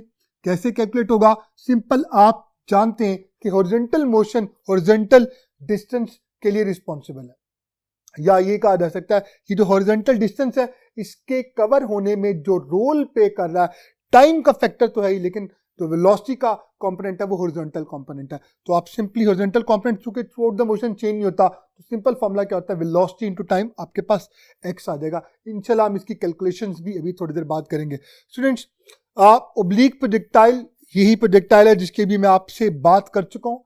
ये प्रोजेक्टाइल बहुत सिंपल है। ऑब्वियसली ये प्रोजेक्टाइल है, जब आप इसको लॉन्च करते हैं तो इसका एंगल जो होता है वो 0 से बड़ा होता है। एंगल 0 से बड़ा होता है तो वेलोसिटी के eight the time of projection दोनों कंपोनेंट होते हैं, vertical component and horizontal component. जैसे जैसे हम ऊपर जाते हैं वर्टिकल कंपोनेंट आप दिखेगा कम होता जाएगा, लेकिन हॉरिजॉन्टल कंपोनेंट जो है उससे कोई फर्क नहीं पड़ेगा। हाईएस्ट पॉइंट पर, सबसे इंपॉर्टेंट पॉइंट, हाईएस्ट पॉइंट पर वेलोसिटी का वर्टिकल कंपोनेंट 0 जाता है और हॉरिजॉन्टल कंपोनेंट तब भी ऐसे कैसे रहता है, जिसका मतलब ये कि हाईएस्ट पॉइंट पर वेलोसिटी अपने वर्टिकल कंपोनेंट के 0 हो जाने की वजह से मिनिमम हो जाती है, 0 नहीं होती, वेलोसिटी 0 नहीं होती। यहां पर भी हमारे पास ऊपर जाते हैं वर्टिकल कंपोनेंट कहा जाए तो कम होता जाएगा, वेलोसिटी ओवरऑल कम होती जाएगी क्योंकि वर्टिकल कंपोनेंट कम हो रहा है। हॉरिजॉन्टल की वजह से वो 0 नहीं होगी, बस बची रहेगी।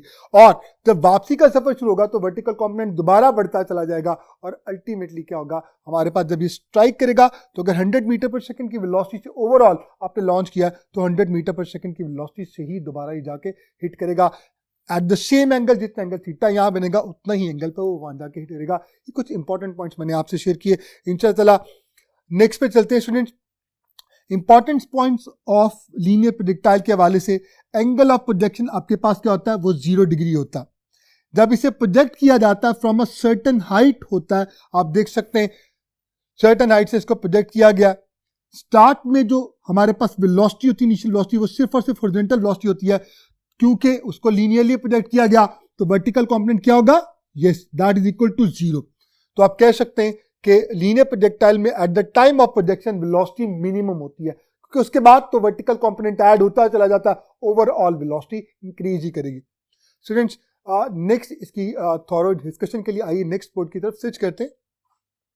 जी स्टूडेंट्स, अब बात कर लेते हैं, अगर हम लीनियर प्रोजेक्टाइल में एयर फ्रिक्शन को इग्नोर कर दें तो आप सब जानते हैं एफएक्स के लॉन्ग कोई भी फोर्स नहीं लगेगी।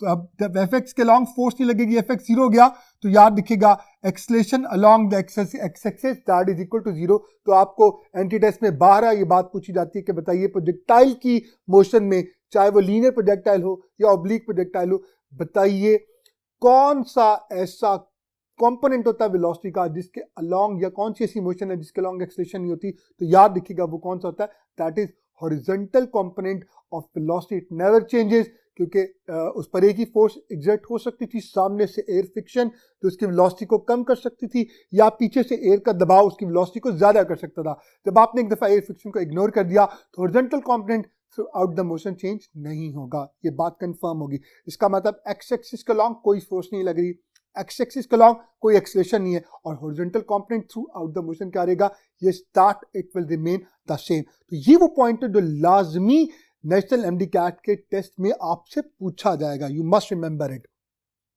Students. Horizontal component it will remain the same, constant रहेगा थ्रू आउट। और आपसे सब ये अच्छी तरह से जानते हैं कि लीनियर प्रोजेक्टाइल के लिए जो इनिशियल वेलोसिटी होती है वो सिर्फ हॉरिजॉन्टल कंपोनेंट होती है, क्योंकि वो चेंज नहीं होती तो VIX VFX के बराबर होगा, तो थ्रू आउट इसको VX कह सकता हूं। यहाँ पे सपोज करता हूं कि स्टार्ट में इनिशियल वेलोसिटी जो थी it was 10 metre per second, तो आप देख सकते हैं ये 10 मीटर पर सेकंड ही चलेगी। As only one force that is acting is weight, और वो आप सब जानते हैं वर्टिकली डाउनवर्ड, वेट हमेशा डाउनवर्ड एक्ट करता, तो वेलोसिटी का वर्टिकल कंपोनेंट है वो ग्रेजुअली ऊपर से नीचे आते हुए इंक्रीज ही करता चला जाएगा, और एक्सेलरेशन आपके पास क्या ली जाएगी, that is equal to G। अब कुछ इंपॉर्टेंट रिलेशन जहां से फिर हम इंशाल्लाह ताला MCQs के थ्रू प्रैक्टिस करेंगे। स्टूडेंट्स, लीनियर प्रोजेक्टाइल में आपसे जो वो पूछ सकता है, कैलकुलेट करवा सकता है, मैंने सारे इंपॉर्टेंट पॉइंट्स आपसे शेयर कर ही लिए। आप कुछ कैलकुलेशन बेस्ड क्वेश्चन की तरफ चलते हैं। स्टूडेंट्स, वो आपसे हॉरिजॉन्टल रेंज की डिमांड कर सकता है। हॉरिजॉन्टल रेंज को डिस्टेंस XP लिखते हैं। कैसे कैलकुलेट होगा, मैं ऑलरेडी फॉर्मूला आपसे शेयर कर चुका हूं। हॉरिजॉन्टल डिस्टेंस के लिए जो कंपोनेंट ऑफ वेलोसिटी रिस्पांसिबल है that is only the horizontal component. आप इसको टाइम से मल्टीप्लाई कर देंगे, और हॉरिजॉन्टल कंपोनेंट वेलोसिटी का वही है जो कि असल में इनिशियल वेलोसिटी है, जो यहाँ पे कितनी थी, it was 10 metre per second. इसका मतलब अगर मैं यहाँ पे कैलकुलेट करूं 10 मल्टीप्लाइड बाय, अगर सिर्फ टाइम मेरे पास हो तो मैं आसानी से इसको कैलकुलेट कर सकता हूं। स्टूडेंट, अब बात ये कि बाद का टाइम हमें नहीं दिया होता, जब तक टाइम मेरे पास नहीं होगा अल्टीमेटली मैं अपनी रेंज का भी कैलकुलेट यहाँ पे लीनियर प्रोजेक्टाइल के लिए नहीं कर पाऊंगा। तो फिर मैं क्या करूंगा, जरा गौर से लिखिएगा, वही फॉर्मूला हाइट का H is equal to half GT square. तो अब वो एक बात याद रखिएगा, अगर वो आपसे रेंज डिमांड कर रहा है, वो आपको हॉरिजॉन्टल वेलोसिटी कभी नहीं देगा, वो इनिशियल वेलोसिटी देगा। आपको पता होना चाहिए कि इनिशियल वेलोसिटी ही हॉरिजॉन्टल कंपोनेंट है, पहला इंपॉर्टेंट पॉइंट। दूसरा, वो आपको हाइट और टाइम इन दोनों में से कोई एक फैक्टर जरूर देगा। तो अगर टाइम दे देता है तो आप साफ सी बात है पुट करके रेंज डायरेक्टली निकालेंगे, लेकिन वो कभी आपके लिए आसानियां तो प्रोड्यूस नहीं करेगा। इसका मतलब वो कभी आपको टाइम नहीं देगा। क्या देगा, वो आपको जनाब हाइट देगा। तो इस हाइट से H is equal to half GT square से आप टाइम अगर कैलकुलेट करें, वही फॉर्मूला जो मैं आपको यूनिट 1 की फर्स्ट डिवीजन में बड़ी डेप्थ में करवा चुका हूँ, T is equal to under root 2H over G। आप यहाँ पे हाइट की जगह वैल्यू प्लेस करेंगे, G पुट करेंगे, सॉल्व करेंगे, टाइम आएगा, टाइम आप यहाँ पुट करेंगे and you will get your range. तो that is the most important thing which you must remember it. आइए अब इससे रिलेटेड कुछ क्वेश्चन करते हैं ताकि हमारी प्रैक्टिस हो जाए। हमारा पहले सवाल प्रोजेक्टाइल के हवाले से, projectile is launch from height of 100 metre. इसका मतलब आप देखें हमें क्या चीज प्रोवाइड कर देगी, जी हाँ, जैसे मैंने आपको बोला था हाइट, उसने आपको हाइट प्रोवाइड कर दी, तो आप टाइम आसानी से कैलकुलेट कर सकते हैं। हॉरिजॉन्टली, तो दूसरा कीवर्ड उसने बोला हॉरिजॉन्टली, जब भी हाइट की बात करेगा हॉरिजॉन्टली ही लॉन्च करेगा। ऑब्वियसली वो हमारी टेक्स्ट बुक से बाहर नहीं जा सकता। ये बहुत अच्छी चीज है कि नेशनल एमडी कैट में he has to remain within the boundaries of the learning objective। और लर्निंग ऑब्जेक्टिव ऑब्वियसली साफ सी बात है, वी नो दैम। मैं बड़ी डिटेल में आपसे एक एक चीज शेयर कर रहा हूं। Students, from height of 100 metre बात हुई थी हॉरिजॉन्टली विद स्पीड ऑफ, और इनिशियल स्पीड, जी हाँ, इनिशियल स्पीड के बारे में मैं ऑलरेडी आपको बता चुका हूं कि एक लीनियर प्रोजेक्टाइल के लिए उसके इनिशियल वेलोसिटी जो होती है वही बेसिकली उसका हॉरिजॉन्टल कंपोनेंट होती है। कितनी है, 10 मीटर पर सेकेंड। तो it was given to you in coincidence है 10 मीटर पर सेकेंड ही है। How much vertical distance it will cover in 3 second. यहां पे उसने आपको थोड़ा डी ट्रैक किया। डी ट्रैक ये किया कि उसने पहला क्वेश्चन प्रोजेक्टाइल से नहीं पूछा, बल्कि कहा जाए तो पहला क्वेश्चन यूनिट 1 की डिवीजन से आपसे क्वेश्चन इसमें पूछा गया कि बताइए वो 3 सेकंड में कितना डिस्टेंस ट्रेवल करेगा। हो सकता है बच्चा कंफ्यूज हो जाए कि प्रोजेक्टाइल की टाइम ऑफ फ्लाइट का 3 सेकंड के बाद वो कितना डिस्टेंस कवर करेगा। मुझे पास तो कोई फॉर्मूला ही नहीं है। देखिए स्टूडेंट्स, ये फॉर्मूला यही लगेगा, T is equal to under root 2H over G, बल्कि ये फॉर्मूला हाइट आपने कैलकुलेट करनी है। क्या formula, half GT square. Time की जगह आप जो ही 3 सेकंड पुट करेंगे तो आपको पता चल जाएगा वो 3 सेकंड के बाद कितनी वर्टिकल हाइट कवर कर चुका होगा। तो the first part was very simple, हम ऑलरेडी कर चुके हैं, हम जानते फिंगर टिप्स पे 3 सेकंड्स में कितना डिस्टेंस कवर होता है। हम फर्स्ट वीक में, टेस्टों में और लेक्चर में बड़ी डिटेल से देख चुके हैं 45 मीटर। लेकिन दोबारा आपके लिए मैं यहाँ पे रिवाइवल के लिए एक दफा कैलकुलेट कर देता हूँ। जरा गौर से देखिएगा, हमारे पास y इज इक्वल टू हो गया half G T square, time 3 second था, y is equal to half ऐसे रहेगा, g की जगह मैं 10 पुट करूंगा और टाइम की जगह जो मैं 3 पुट करूंगा 3 का स्क्वायर आ जाएगा। स्टूडेंट हाफ ऐसे रहा, 10 ऐसे रहा, 3 का स्क्वायर 9 होता, 2 1 दा 2, 2 5 दा 10 एंड 9 5 दा that is equal to 45 metre. आज आई हैव टोल्ड यू कि डिस्टेंस हम सबको फिंगर टिप्स पे है, तो यहां तक का काम तो बहुत आसान था, आपने कर लिया। Next question, and how for it hit the ground from the point of launching. ये उस हॉरिजॉन्टल डिस्टेंस की एक्स एक्सिस के लॉन्ग, यानी एक्स की बात कर रहा है, वो कितनी दूर जाके हिट करेगा। तो स्टूडेंट फॉर्मूला क्या था, मैंने आपको बताया था, रेंज का फॉर्मूला था एक्स इक्वल टू आप हॉरिजॉन्टल कंपोनेंट जो कि असल में इनिशियल वेलोसिटी होती है। अब स्टूडेंट से मैं बार बार इसलिए बोलता हूं ताकि आपको फिंगर टिप्स हो जाए। याद रखिएगा, जितनी ज्यादा प्रैक्टिस हमारी होगी अल्लाह ताला के करम से हमें उतना ही ज्यादा अच्छा हमारे चांसेस होंगे to become a doctor. I wish you best of luck. So students, this is the reason why I keep on repeating the things. मैं बातों को बार बार रिपीट इसलिए करता हूं ताकि मेरे तमाम स्टूडेंट्स को ये सारी बातें फिंगर टिप्स से आ जाए। स्टूडेंट्स, लीनियर प्रोजेक्टाइल के लिए हॉरिजॉन्टल कंपोनेंट उसकी इनिशियल वेलोसिटी होती है, मल्टीप्लाइड विद टाइम, अपने टाइम से इसको मल्टीप्लाई कर दिया। स्टूडेंट्स, अब टाइम में सेपरेटली कैलकुलेट भी कर सकता हूं, लेकिन क्या ही अच्छा हो हम एंटी टेस्ट में अपने शॉर्टकट फॉर्मूलाज डेवलप कर लें। हाँ जी, देखिएगा Vx ऐसे रहेगा, मल्टीप्लाई विद टाइम का फॉर्मूला यहीं पे आपको पुट कर दें, √2y/g। स्टूडेंट्स, r ऐसे रहा, x ऐसे रहा, Vx initial velocity it was 10, √2 ऐसे रहेगा, हाइट जो थी इट वाज 100 मीटर की हाइट से उसको लॉन्च किया गया, जी 10 है। स्टूडेंट्स, ये 0 इस 0 के साथ कैंसिल आउट हो गया, 10 ऐसे ही रहेगा और अंडर रूट में हमारे पास 20 आ जाएगा। 20 को मैं लिख सकता हूं 5 × 4, 5 तो अंदर ही रहेगा क्योंकि अंडर रूट से बाहर नहीं आ सकता, लेकिन ये 4 बाहर आके 2 हो जाएगा और 10 जब 2 से मल्टीप्लाई होगा 20 √5 मीटर। अब आप देख सकते हैं कि हमारे पास बेस्ट जो ऑप्शन बनती है that is 20 √5 metre, that is given in delta option. So students, you must remember it. It's a very important question. हमने obviously इस क्वेश्चन में बहुत सारी मैथमेटिकल फॉर्मुलेशंस को देखा कि हम लीनियर प्रोजेक्टाइल में कहाँ कहाँ कैलकुलेशन बेस्ड क्वेश्चन आया तो हम कैसे कर सकते हैं। आइए एक और क्वेश्चन देखते हैं। A crow drops a pebble, इन्हें कौवा फ्लाई कर रहा है और उसकी चोंच में, हाँ जी, प्यासे कौवे वाली कहानी आपको याद आ गई होगी। तो वो क्या करता है, वो पेबल को थ्रो करता है फ्रॉम अ सर्टेन हाइट और स्पीड उसकी क्या थी 10 मीटर पर सेकेंड, हाइट क्या थी 5 मीटर। फिर वही पूछा कि बताए हॉरिजॉन्टल डिस्टेंस कितना होगा जब वो जाके हिट करेगा from the point of projection. तो आप वही फॉर्मूला यूज करेंगे, x equal to Vx into T. Vx ऐसे रहेगा, multiplied by √2h/g। Values place कर रहा हूं, हॉरिजॉन्टल कंपोनेंट वेलोसिटी का वही था जो कि बेसिकली इनिशियल वेलोसिटी 10 मीटर पर सेकेंड थी, मल्टीप्लाइड बाय 2 ऐसे रहेगा, h की जगह 5 मीटर, 10 5 2 10 10 10 से कैंसिल आउट हो गया, तो हमारे पास जवाब क्या आ गया, x is equal to 10 metre. तो आई होप कि इन दो क्वेश्चन से आपको मैक्सिमम प्रैक्टिस होगी और अब आप आसानी से लीनियर प्रोजेक्टाइल को डील कर सकेंगे।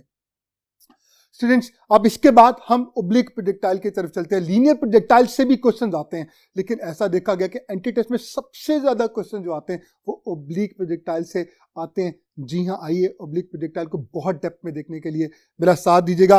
स्टूडेंट्स, ओब्लिक प्रोजेक्टाइल किसको कहते हैं?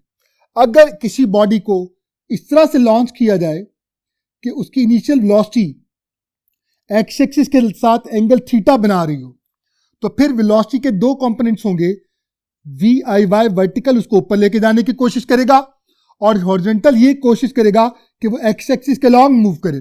होगा क्या, वो एक्स एक्सिस के लॉन्ग भी जाएगा, वाई एक्सिस के लॉन्ग भी जाएगा, लेकिन चूंकि यहां पर आपने एयर फ्रिक्शन को इग्नोर कर दिया, एयर फ्रिक्शन इग्नोर हो गई, तो इसका मतलब हॉरिजॉन्टल कंपोनेंट थ्रू आउट क्या रहेगा, it will remain the same, वो चेंज नहीं होगा।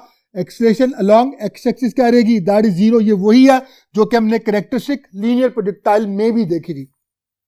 हाँ, अब होगा क्या कि लेकिन चूंकि यहां पर वर्टिकल कंपोनेंट स्टार्ट में 0 नहीं है, जैसे जब बॉडी ऊपर जाएगी वेट तो एक्ट करेगा, वेट की वजह से वर्टिकल कंपोनेंट कम होता जाएगा, तो आप देख सकते हैं कि हमारे पास वर्टिकल कंपोनेंट कम होता जाएगा और हाईएस्ट पॉइंट पर स्टूडेंट्स वर्टिकल कंपोनेंट क्या हो जाएगा, इट बिकम्स जीरो, वो जीरो हो जाता है। हॉरिजॉन्टल कंपोनेंट तब भी रहता है और इसी वजह से यही वजह है कि ये बॉल अब यहां से नीचे नहीं गिरेगा, हॉरिजॉन्टल कंपोनेंट इसको आगे ले जाएगा। तो सबसे इंपॉर्टेंट पॉइंट प्रोजेक्टाइल की मोशन में अक्सर पूछा गया कि वो कौन सा पॉइंट है जहां पर वेलोसिटी जीरो हो जाती है। तो बच्चे बाज़ औक़ात मिस्टेकनली ये कहते हैं हाईएस्ट पॉइंट पर वेलोसिटी जीरो हो जाती होगी। Velocity is a combination of two components, one is the horizontal and the other is the vertical component. Highest point पर वर्टिकल जीरो हो रहा है, हॉरिजॉन्टल जीरो नहीं हो रहा, और जब तक दोनों जीरो नहीं हो जाते वेलोसिटी जीरो हो नहीं सकती। आइए जी स्टूडेंट्स, अब हम ऑब्लिक प्रोजेक्टाइल के सारे इंपॉर्टेंट पॉइंट्स को एक जगह इकट्ठा यकजा करने के लिए, समझने के लिए आइए नेक्स्ट पॉइंट की तरफ स्विच करते हैं। जी स्टूडेंट्स, एंगल की जो कंडीशन थी that angle must be greater than zero, angle को जीरो से बड़ा होना चाहिए। क्यों? ताकि दोनों कंपोनेंट्स एग्जिस्ट करें, ना तो हॉरिजॉन्टल कंपोनेंट जीरो हो और ना ही वर्टिकल कंपोनेंट जीरो हो। वेलोसिटी वेक्टोरली देखी जाए तो ये दो कंपोनेंट्स का कॉम्बिनेशन होगी, horizontal component plus vertical component. मैं इनिशियल वेलोसिटी की बात कर रहा हूं। इनिशियल वेलोसिटी की अगर बात की जाए तो इनिशियल वेलोसिटी की मैग्नीट्यूड की बात करूं तो ये हो जाएगी under root V I X square plus V I Y square. अब अगर मैं इसी को किसी भी पॉइंट के अकॉर्डिंगली लिखूं, वी एफ इक्वल टू मेरे पास क्या आ जाएगा, under root V F X square plus V F Y square. Student ये बहुत इंपॉर्टेंट है, जरा गौर से देखिएगा। हमने एयर फ्रिक्शन को इग्नोर कर दिया, जीरो गई, एयर फ्रिक्शन इग्नोर हुई, एफ एक्स जीरो, तो horizontal component through out same रहेगा, हॉरिजॉन्टल मोशन के अलॉन्ग एक्सेलरेशन जीरो होगी। इसका मतलब ये जो कंपोनेंट है ये अब हमेशा सेम रहेगा। इसकी वजह से चूंकि कभी भी जीरो नहीं होगा, वेलोसिटी ऑन द होल कभी जीरो नहीं हो सकती, मैं ऑलरेडी आपको बता चुका हूं। लेकिन ये कंपोनेंट वर्टिकल कंपोनेंट की अगर बात की जाए, ऊपर जाते हुए क्या होगा, डिक्रीज होता जाएगा, और वापस आते हुए कहा जाए ये इंक्रीज होता है। हाईएस्ट पॉइंट पे ये जीरो जाता है, तब हाईएस्ट पॉइंट पर अगर वेलोसिटी देखी जाए तो वेलोसिटी सिर्फ और सिर्फ हॉरिजॉन्टल कंपोनेंट के बराबर हो जाएगी। हाईएस्ट पॉइंट पर वेलोसिटी मिनिमम होती है, ये बात बहुत इंपॉर्टेंट है स्टूडेंट्स। मैंने भी बात की कि एयर फ्रिक्शन को आपने इग्नोर कर दिया तो हॉरिजॉन्टल कंपोनेंट जो स्टार्ट में होगा वो ही हर पॉइंट पे वीएफएक्स रहेगा, इसे वीएक्स लिखा जा सकता है। It remains same during the whole motion.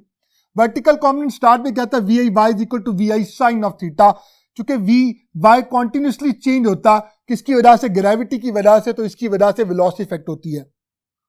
वो फोर्स जो इसको चेंज करती है वो वेट है, F is equal to M G. तो ए वाई, इसमें जो एक्सेलरेशन होगी वो वर्टिकल मोशन के लॉन्ग होगी, इसको माइनस जी के अकॉर्डिंगली लिया जाएगा, माइनस 9.8 मीटर पर सेकेंड स्क्वायर। 28 पॉइंट की अगर बात कर ली जाए, वेलोसिटी क्या हो जाएगी, मिनिमम, लेकिन जीरो नहीं होगी। ये सबसे इंपॉर्टेंट पॉइंट है कि वेलोसिटी किसी भी पॉइंट पर जीरो नहीं हो सकती। हाईएस्ट पॉइंट पर वो मिनिमम क्यों होती है, क्योंकि वर्टिकल कंपोनेंट जीरो हो जाता है और हॉरिजॉन्टल कंपोनेंट चूंकि जीरो नहीं होता तो वेलोसिटी सिर्फ और सिर्फ हॉरिजॉन्टल कंपोनेंट के बराबर रह जाती है एट हाईएस्ट पॉइंट। तो हाईएस्ट पॉइंट पर वेलोसिटी कहा जाए वो हॉरिजॉन्टल के बराबर होती है। हाईएस्ट पॉइंट पर अगर कोई भी आपसे पूछे that what is the angle between acceleration and velocity, बड़ा इंपॉर्टेंट क्वेश्चन, गौर से देखिएगा। हाईएस्ट पॉइंट ये वो पॉइंट है यहां पर वेलोसिटी सिर्फ वीएक्स रह गई है, और तब भी जो एक्सेलरेशन है वो ऑब्वियसली साफ सी बात है ग्रेविटी की वजह से जी। तो हाईएस्ट पॉइंट पर एंगल वेलोसिटी का और एक्सेलरेशन का कितना हो गया, 90 डिग्री। ये क्वेश्चन भी एंटी टेस्ट में बहुत दफा रिपीट हो चुका है, तो आपने याद रखना है हाईएस्ट पॉइंट पर वेलोसिटी और एक्सेलरेशन में जो एंगल होता है दैट इज 90 डिग्री, क्योंकि एक्सेलरेशन तो सिर्फ एक ही होगी, that is acceleration due to gravity, it is always directed downward. और हाईएस्ट पॉइंट पर सिर्फ चूंकि हॉरिजॉन्टल कंपोनेंट रह जाता, इसलिए इन दोनों का एंगल कितना बनता है, इट बिकम्स 90 डिग्री। तो आपने याद रखना। कुछ क्वेश्चन देखते हैं। Eight highest point of trajectory of projectile which is zero, बताइए इनमें से कौन सी चीज जीरो होगी। बहुत इंपॉर्टेंट क्वेश्चन। वेलोसिटी, क्या वेलोसिटी हाईएस्ट पॉइंट पर जीरो होगी? यकीनन आप मेरे साथ देंगे, वेलोसिटी किसी भी पॉइंट पे जीरो नहीं होती, वेलोसिटी हाईएस्ट पॉइंट पे मिनिमम होती है, तो अल्फा ऑप्शन तो नहीं हो सकती। Beta, kinetic energy. अब ये सोचने वाली बात है। काइनेटिक एनर्जी का फॉर्मूला कहता है half M V square, half constant, math तो थ्रू आउट चेंज नहीं होता। वेलोसिटी जब तक जीरो नहीं होती तब तक काइनेटिक एनर्जी जीरो नहीं हो सकती, और आप अभी अल्फा ऑप्शन में क्या कह हैं कि वेलोसिटी जीरो नहीं होती, इसका मतलब काइनेटिक एनर्जी भी जीरो नहीं होती। मोमेंटम, मोमेंटम का फॉर्मूला होता है P is equal to m into V. Mass तो कांस्टेंट है, तो वेलोसिटी, जब तक वेलोसिटी जीरो नहीं हो जाएगी मोमेंटम जीरो नहीं हो सकता। तो स्टूडेंट्स पता ही चला मोमेंटम भी जीरो नहीं होगा। डेल्टा ऑप्शन को देखें, वर्टिकल कंपोनेंट ऑफ वेलोसिटी, तो पता ये चला कि vertical component of velocity highest point पे क्या होता है, it becomes zero. So students this is the most important thing कि वर्टिकल कंपोनेंट ऑफ वेलोसिटी जो है वो हाईएस्ट पॉइंट पे क्या हो जाता है, जीरो। तो आपने ऑब्वियसली आई होप इसमें सबसे इंपॉर्टेंट पॉइंट्स आपने दो नए पॉइंट्स देखे, वो एक है काइनेटिक एनर्जी और मोमेंटम। इनका हवाला भी मौजूद है एंटी टेस्ट में, इनसे भी क्वेश्चन आ सकते हैं। हमारी टेक्स्ट बुक में जो साफ सी बात है काइनेटिक एनर्जी और मोमेंटम का टॉपिक मौजूद है, और आज भी मैंने पूरी कोशिश की कि अपने इस डिवीजन में आपको मोमेंटम और काइनेटिक एनर्जी के तमाम रिलेशंस भी आपसे शेयर करूं। तो अब मैं प्रोजेक्टाइल में मोमेंटम और काइनेटिक एनर्जी के हवाले से जो एंटी टेस्ट में बार बार सवाल आते हैं, आइए मैं उनको शेयर करने जा रहा हूं। स्टूडेंट क्वेश्चन देखिएगा, बहुत important question. A projectile is launched at the angle of 45 degree. Students finger tips पे होगा 45 डिग्री, ये वो एंगल होता है जिस पर प्रोजेक्टाइल की रेंज क्या हो जाती है, जी हाँ मैक्सिमम होती है। यानी अगर आप किसी भी ऑब्जेक्ट को प्रोजेक्टाइल जो आप लॉन्च करना चाहते हो at certain angle with certain velocity, तो आप चाहते हो कि एंगल ऐसा हो कि उस वेलोसिटी के लिए वो सबसे दूर जाके गिरे, फिर एंगल क्या होगा, that is always equal to 45 degree. Students 45 degree angle of projection था प्रोजेक्टाइल का, और यहां पर इस सवाल में sir that its kinetic energy, अब इनिशियल लिखा हुआ है तो स्टार्ट में इसकी काइनेटिक एनर्जी 100 जूल थी। At the highest point its kinetic energy and potential energy are, highest point पर इसकी काइनेटिक एनर्जी और पोटेंशियल एनर्जी क्या होगी। बच्चे यहाँ पे एक बहुत बड़ी मिस्टेक करते हैं, वो क्या कहते हैं, बच्चे कहते हैं कि जनाब प्रोजेक्टाइल को लॉन्च किया, स्टार्ट में काइनेटिक एनर्जी मैक्सिमम थी, जब हाईएस्ट पॉइंट पे चला जाएगा तो according to the law of interconversion of kinetic energy and potential energy, kinetic energy मुकम्मल तौर पे पोटेंशियल एनर्जी में कन्वर्ट हो जाएगी। काइनेटिक एनर्जी को वो 0 मार्क करते हैं और पोटेंशियल एनर्जी को 100 मार्क करते हैं, तो फिर वो अल्फा ऑप्शन की तरफ जाते हैं। लेकिन स्टूडेंट्स अभी मैं आपको बता चुका हूं प्रोजेक्टाइल के केस में काइनेटिक एनर्जी कभी भी 0 नहीं होती। इसका मतलब प्रोजेक्टाइल के केस में काइनेटिक एनर्जी अगर 0 नहीं होगी तो ये दो टुकड़ों में बटी होगी, एक हॉरिजॉन्टल पार्ट की वजह से और एक वर्टिकल पार्ट की वजह से। हॉरिजॉन्टल पार्ट की वजह से जितनी काइनेटिक एनर्जी होगी वो कंजर्व रहेगी, वो ना ज्यादा हो सकती है ना कम, क्योंकि हॉरिजॉन्टल कंपोनेंट चेंज नहीं हो सकता। और वर्टिकल चूंकि हाईएस्ट पॉइंट पे क्या जाता है, यस 0 जाता, तो उसका जितना भी हिस्सा होगा वो मुकम्मल तौर पे पोटेंशियल एनर्जी में कन्वर्ट होगा। अब हमें कैसे पता चलेगा कि काइनेटिक एनर्जी के जो दो पार्ट्स हैं हॉरिजॉन्टल और वर्टिकल, हमें how we can calculate them. तो इसके लिए एक शॉर्टकट फॉर्मूला स्टूडेंट्स मैं आप लोगों के लिए लेकर आया, जरा गौर से देखिएगा उस शॉर्टकट फॉर्मूला को। हाईएस्ट पॉइंट पर पीक पर काइनेटिक एनर्जी अगर आपने कैलकुलेट करनी है तो यकीनन ये वो काइनेटिक एनर्जी होगी जो कि सिर्फ और सिर्फ हॉरिजॉन्टल कंपोनेंट की वजह से बच गई होगी। तो इसका फॉर्मूला याद रखिएगा, initial kinetic energy multiplied by cos square theta. क्या फॉर्मूला है, initial kinetic energy multiplied by cos square theta. ये कैसे आता है, ऑब्वियसली हम डिटेल्स में नहीं जाएंगे, आपने इस फॉर्मूला को याद कर लेना। हाईएस्ट पॉइंट पर काइनेटिक एनर्जी जो बच जाती है अपने हॉरिजॉन्टल कंपोनेंट की वजह से होती है, वो तो हमें पता है, लेकिन वो कितनी होती है, उसे कैसे कैलकुलेट किया जा सकता है, उसका फॉर्मूला हमने लिखा, kinetic energy at the peak is equal to initial kinetic energy at the time of projection multiplied by cos square theta. इसी तरह से पोटेंशियल एनर्जी की बात की जाए पीक पर, तो फॉर्मूला था kinetic energy initial into sine square theta. Students अब मैं क्या करूंगा, मैं यहां पर वैल्यूज को प्लेस करूंगा।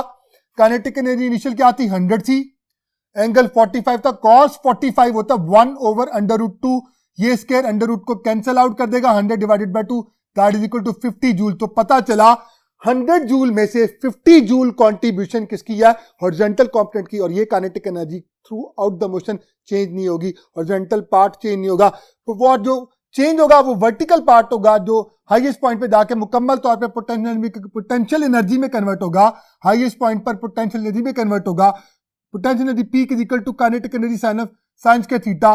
काइनेटिक एनर्जी इनिशियल 100 थी, साइन 45, फिर 1/√2 स्क्वायर कैंसिल आउट हो गया, इसका जवाब भी 50 जूल आया।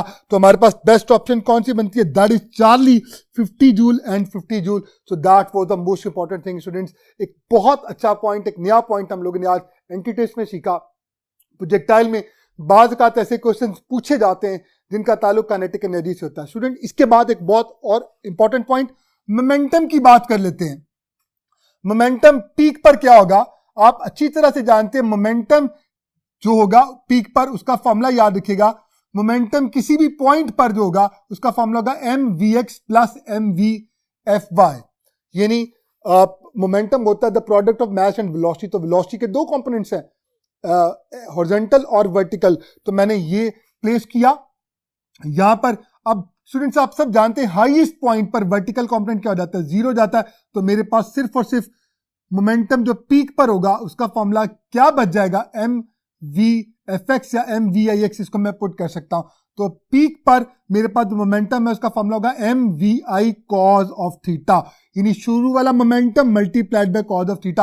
अब यहां से आप बहुत सारे क्वेश्चंस कर सकते हैं, इंशाल्लाह मैं कुछ क्वेश्चन आज भी आपसे शेयर करूंगा। बहरहाल आप देख सकते हैं यहां पे हम ये भी कंक्लूड कर सकते हैं कि अगर मैं ये चाहूं कि पीक पर जो मोमेंटम है वो इनिशियल मोमेंटम का हाफ हो जाए तो एंगल कितना होना चाहिए, तो यकीनन मुझे cos ऑफ थीटा की जगह कोई ऐसा एंगल पुट करना है जिसका जवाब हाफ आता हो। तो cos किसके लिए हाफ देता है, आपको फिंगर टिप्स होना चाहिए। cos 60 के लिए हाफ देता है, इसका मतलब 60 डिग्री पर जब मैं पुट करूंगा, जब मैं एंगल 60 डिग्री पुट करूंगा तो हाईएस्ट पॉइंट पर जो हमारे पास मोमेंटम होगा पीक पर, वो इनिशियल मोमेंटम का हाफ रह जाएगा। अब कुछ बहुत कन्वेंशनल चीजें लेके चलते हैं। Height of projectile, height of projectile, projectile अपने मोशन के दौरान जिस मैक्सिमम हाइट तक जाता है उसको height attained by the projectile कहते हैं। फॉर्मूला क्या होता है, it is equal to vi square sin square theta over 2g। Students, important relation develop कर लेते हैं हाइट का वेलोसिटी के साथ, इनिशियल वेलोसिटी के साथ। फॉर्मूला क्या बनेगा, h is directly proportional to vi square, h is directly proportional to sin square theta and h is inversely proportional to g। इसका मतलब ये कि ग्रेविटी के साथ इसका इनवर्स रिलेशन है। तो मून पर अगर आप कंपेयर करें, मून पर और अर्थ पर एंगल ऑफ प्रोजेक्शन भी सेम हो, इनिशियल वेलोसिटी भी सेम हो, लेकिन मून पर आप सब जानते हैं ग्रेविटी जो थी जमीन से 6 गुना कम हो जाती है। तो इसका मतलब वहां पे हाइट, जहां पे ग्रेविटी 6 गुना कम हो जाएगी, यानी 6 टाइम्स कम हो जाएगी, वहां पर यकीनन हमारे पास जो हाइट होगी वो 6 टाइम्स इंक्रीज कर जाएगी। तो ग्रेविटी से रिलेटेड क्वेश्चन भी पूछे जा सकते हैं। वेलोसिटी को अगर मैं डबल करूंगा, हाइट 4 टाइम्स हो जाएगी। तो ये रिलेशन चूंकि स्क्वायर की वजह से है। किस एंगल के लिए हाइट मैक्सिमम होगी, स्टूडेंट बहुत सिंपल सी बात है, साइन थीटा। किस ट्रिग्नोमेट्रिक, किस एंगल के लिए साइन थीटा जो है कहा जाए मैक्सिमम देता है, जी हाँ 90 के लिए। तो इसका मतलब अगर आप 90 पर लॉन्च करेंगे तो हाइट मैक्सिमम होगी। अगर 90 पर लॉन्च करता हूं एंटीडेस्क का क्वेश्चन याद रखिएगा, हाइट मैक्सिमम हो जाएगी और क्या हो जाएगी, तब हमारे पास यहां पे 1 आ जाएगा, तो आ जाएगा vi स्क्वायर ओवर 2g। अब जरा गौर से देखिएगा, इस vi स्क्वायर ओवर 2g में रेंज जो मैक्सिमम होती है हम ऑलरेडी जानते हैं, मैक्सिमम रेंज का फॉर्मूला था vi square over g।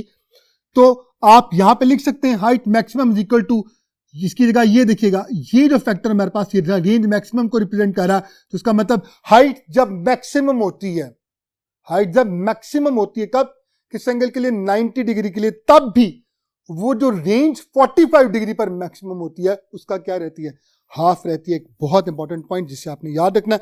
Next हमारे पास है टाइम ऑफ फ्लाइट। प्रोजेक्टाइल को अपनी मोशन को टाइम ऑफ प्रोजेक्शन से लेकर time to hit the ground जितना वक्त दरकार होता है उसे टाइम ऑफ फ्लाइट कहते हैं। T is equal to 2vi sine theta over g, finger tip से होगा। यहां पर भी ट्रिग्नोमेट्रिक रेशियो कौन सी इन्वॉल्व है, साइन थीटा। किस एंगल के लिए मैक्सिमम होगा, 90 डिग्री के लिए। साइन 91 होगा तब हमारे पास टी मैक्सिमम क्या हो जाएगा, 2vi ओवर जी। ये भी आपसे पूछा जा सकता है। लेकिन एक और इंपॉर्टेंट पॉइंट याद रखिएगा, अगर इसे टोटल टाइम यहां से यहां तक 4 सेकेंड लगे हैं तो इसे 2 बराबर टुकड़ों में बांटा जा सकता है। यहां से यानी पॉइंट ऑफ प्रोजेक्शन से हाइट तक का टाइम हाफ होता है। इसका मतलब 2 सेकंड इसको यहां से ऊपर तक जाने में लगेंगे और 2 सेकंड ऊपर से नीचे आने में। इसका मतलब ये जो पहले वाला जो टाइम है वो कैसे मालूम कर सकते हैं, जो टोटल टाइम ऑफ फ्लाइट है उसका हाफ कर लिया जाए तो time to reach the maximum height आ जाएगा। तो आप इसको जो ही 2 पे डिवाइड करेंगे तो 2 के साथ कैंसिल आउट हो जाएगा हमारे पास।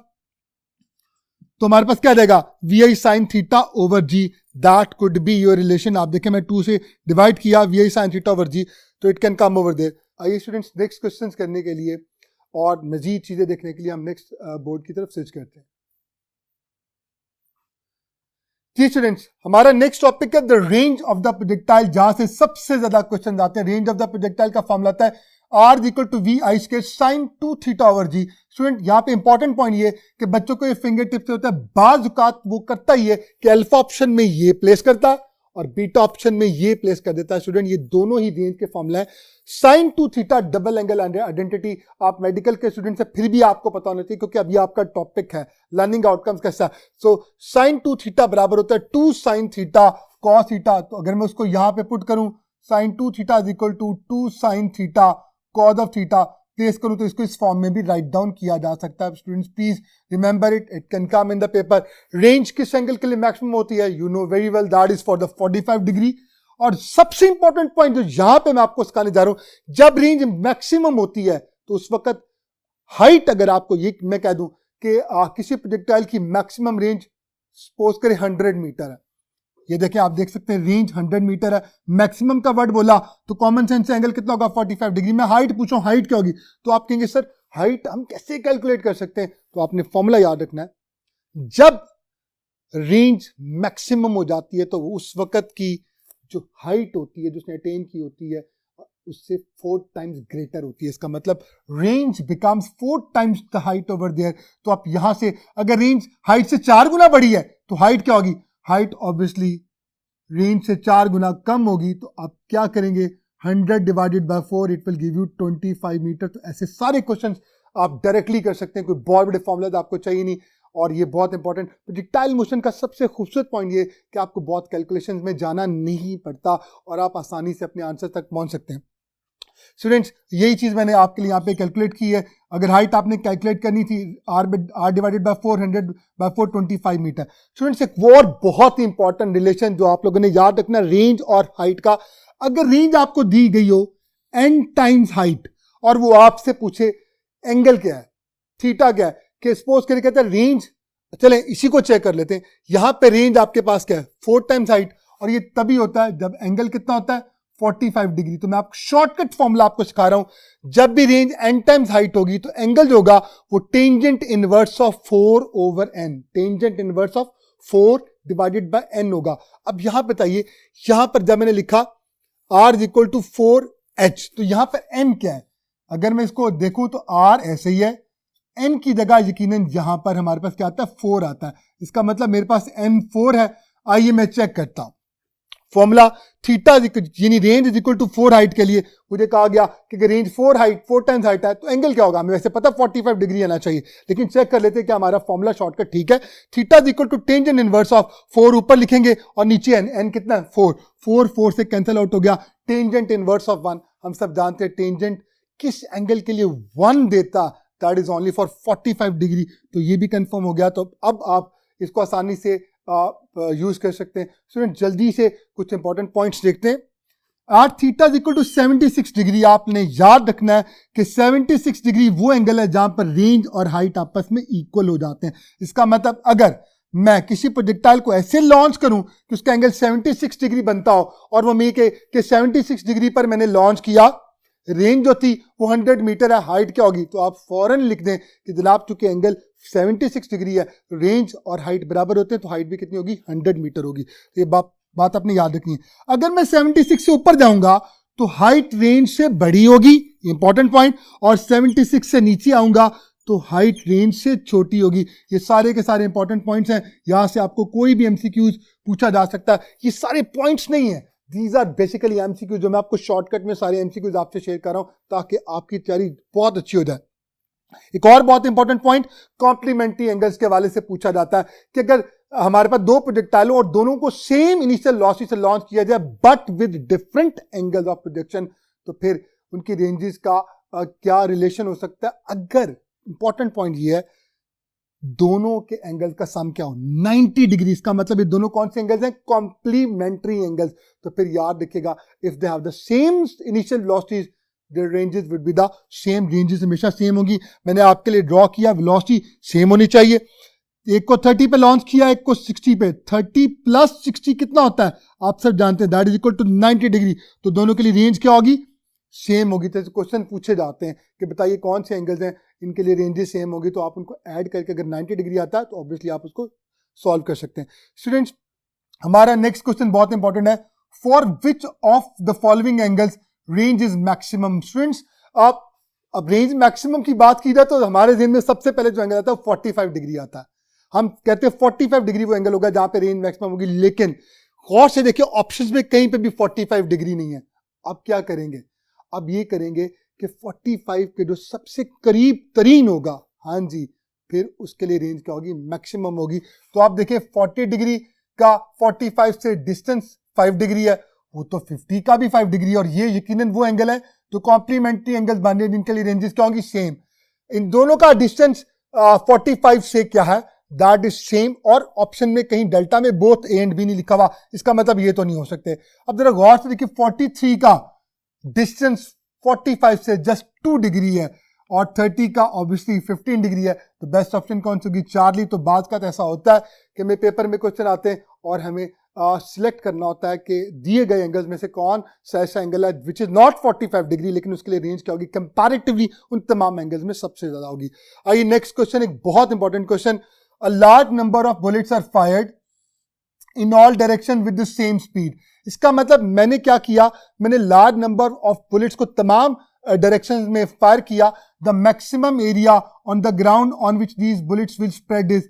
बहुत इंपॉर्टेंट क्वेश्चन स्टूडेंट्स, यहां पे मैं आपको सॉल्व करता हूं। सपोज करें आप कहीं यहां पर एक ग्राउंड में खड़े, अब आप क्या करते हैं, आप इन तमाम डायरेक्शंस में कहा जाए आप मैक्सिमम आप वो बुलेट्स को फायर कर रहे हैं, और आप जब फायर करेंगे तो ऑब्वियसली वो कुछ रेंज कवर करेंगे, वो रेंज इस सर्कल का क्या बन जाएगा, रेडियस बन जाएगा। तो सर्कल का आपके पास क्या आ गया, रेडियस आ गया।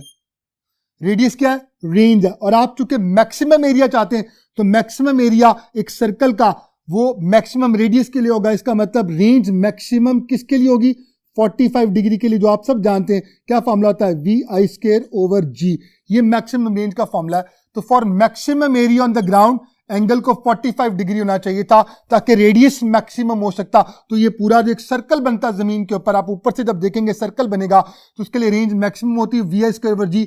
एरिया का फॉर्मूला था πr², पाई ऐसे रहेगा, आर की जगह में आर मैक्सिमम पुट करूंगा, पाई ऐसे ही, आर मैक्सिमम की जगह VI²/G का स्क्वायर, तो आपके पास क्या आएगा, pi VI⁴ divided by G का स्क्वायर। कहां पर मौजूद है, that is in the Charlie option. तो it was a very tricky question, a very important one. Students आज का लास्ट क्वेश्चन बहुत इंपॉर्टेंट, प्रोजेक्टाइल के हवाले से मोमेंटम को लेके चल रहा हूं। A body is projected at theta is equal to 30 degree. आपने बॉडी को प्रोजेक्ट किया, एंगल क्या था, 30 degree with the vertical having momentum P, जबकि उसका मोमेंटम क्या था, P। What will B it's minimum momentum during the flight. अब बच्चे अच्छी तरह से जानते हैं कि मिनिमम मोमेंटम कहां पे होता है, जहां पे वेलोसिटी मिनिमम होती है। तो बच्चे फौरन से पहले क्या करते हैं, they start calculating it in such a way, वो इसमें जो एंगल पुट करते हैं वो 30 पुट कर देते हैं स्टूडेंट्स। और फॉर्मूला मैं ऑलरेडी आपसे शेयर कर चुका हूं, हाईएस्ट पॉइंट पर, पीक पर मोमेंटम का फॉर्मूला क्या होता है, initial momentum into cause of theta. अब जो ही आप यहां पे कॉज ऑफ 30 पुट करेंगे तो आप सब जानते हैं कॉज ऑफ 30 होता है √3/2, तो P इंटू √3/2 डेल्टा में मौजूद है, बच्चे डेल्टा के लिए चले जाते हैं। कीवर्ड पे गौर नहीं किया, गौर से देखें, एंगल था वर्टिकल के साथ, इसका मतलब वर्टिकल के साथ एंगल जो था, यहां पे मैं आपके लिए ड्रॉ कर देता हूं। अगर यहां पर हमारे पास ये देखें 60 डिग्री जो है हॉरिजॉन्टल के साथ बन रहा है, तो वर्टिकल के साथ जो इसका एंगल बन रहा होगा वो जो है वो जो भी है that is a different angle. हमारे पास यहां पर हो क्या रहा है, यहां पर प्रोजेक्टाइल में हमारे पास जो एंगल जो बन रहा है वो वर्टिकल के साथ जो बना रहा है वो बना रहा है 30 डिग्री। तो बताइए हॉरिजॉन्टल के साथ क्या बना रहा होगा, हॉरिजॉन्टल के साथ 60 डिग्री बना रहा होगा। इसका मतलब बच्चों हमने यहां पर जो एंगल यूज करना है वो 30 डिग्री यूज नहीं करना, वो 60 डिग्री यूज करना है। जो ही 60 डिग्री आप यूज करेंगे, cos 60 कितना होता है, cos 60 आपको प्रोवाइड करता है 1/2। तो फिर क्या होगा, टोटल मोमेंटम डिवाइडेड बाय 2, कहां ऑप्शन मौजूद है, that is beta. Students with this we end up this lecture. I hope that you people have learnt a lot. आज हमने मोमेंटम से लेकर प्रोजेक्टाइल तक सारा कुछ बहुत थॉरली देखा। इंशाल्लाह ताला अब इस डिवीजन के यूनिट 1 की जो सेकंड डिवीजन है जिसका आज आपने मुझसे लेक्चर लिया, हम इंशाल्लाह ताला इसके 2 कंसेक्टिव टेस्ट देखेंगे जिसमें इंशाल्लाह ताला हम 30 क्वेश्चंस की मैक्सिमम प्रैक्टिस करेंगे, so that आप इस सारी कॉन्वर्सेशन के बाद जब उस प्रैक्टिस में गुजरेंगे और जब उसके बाद जब आप निखर के सामने आएंगे तो आपके सारे कॉन्सेप्ट बहुत अच्छे होंगे। अब अपना बहुत ख्याल रखें। बयान और वदी को इजाज़त दें। अस्सलामु अलैकुम व रहमतुल्लाहि व बरकातुहू।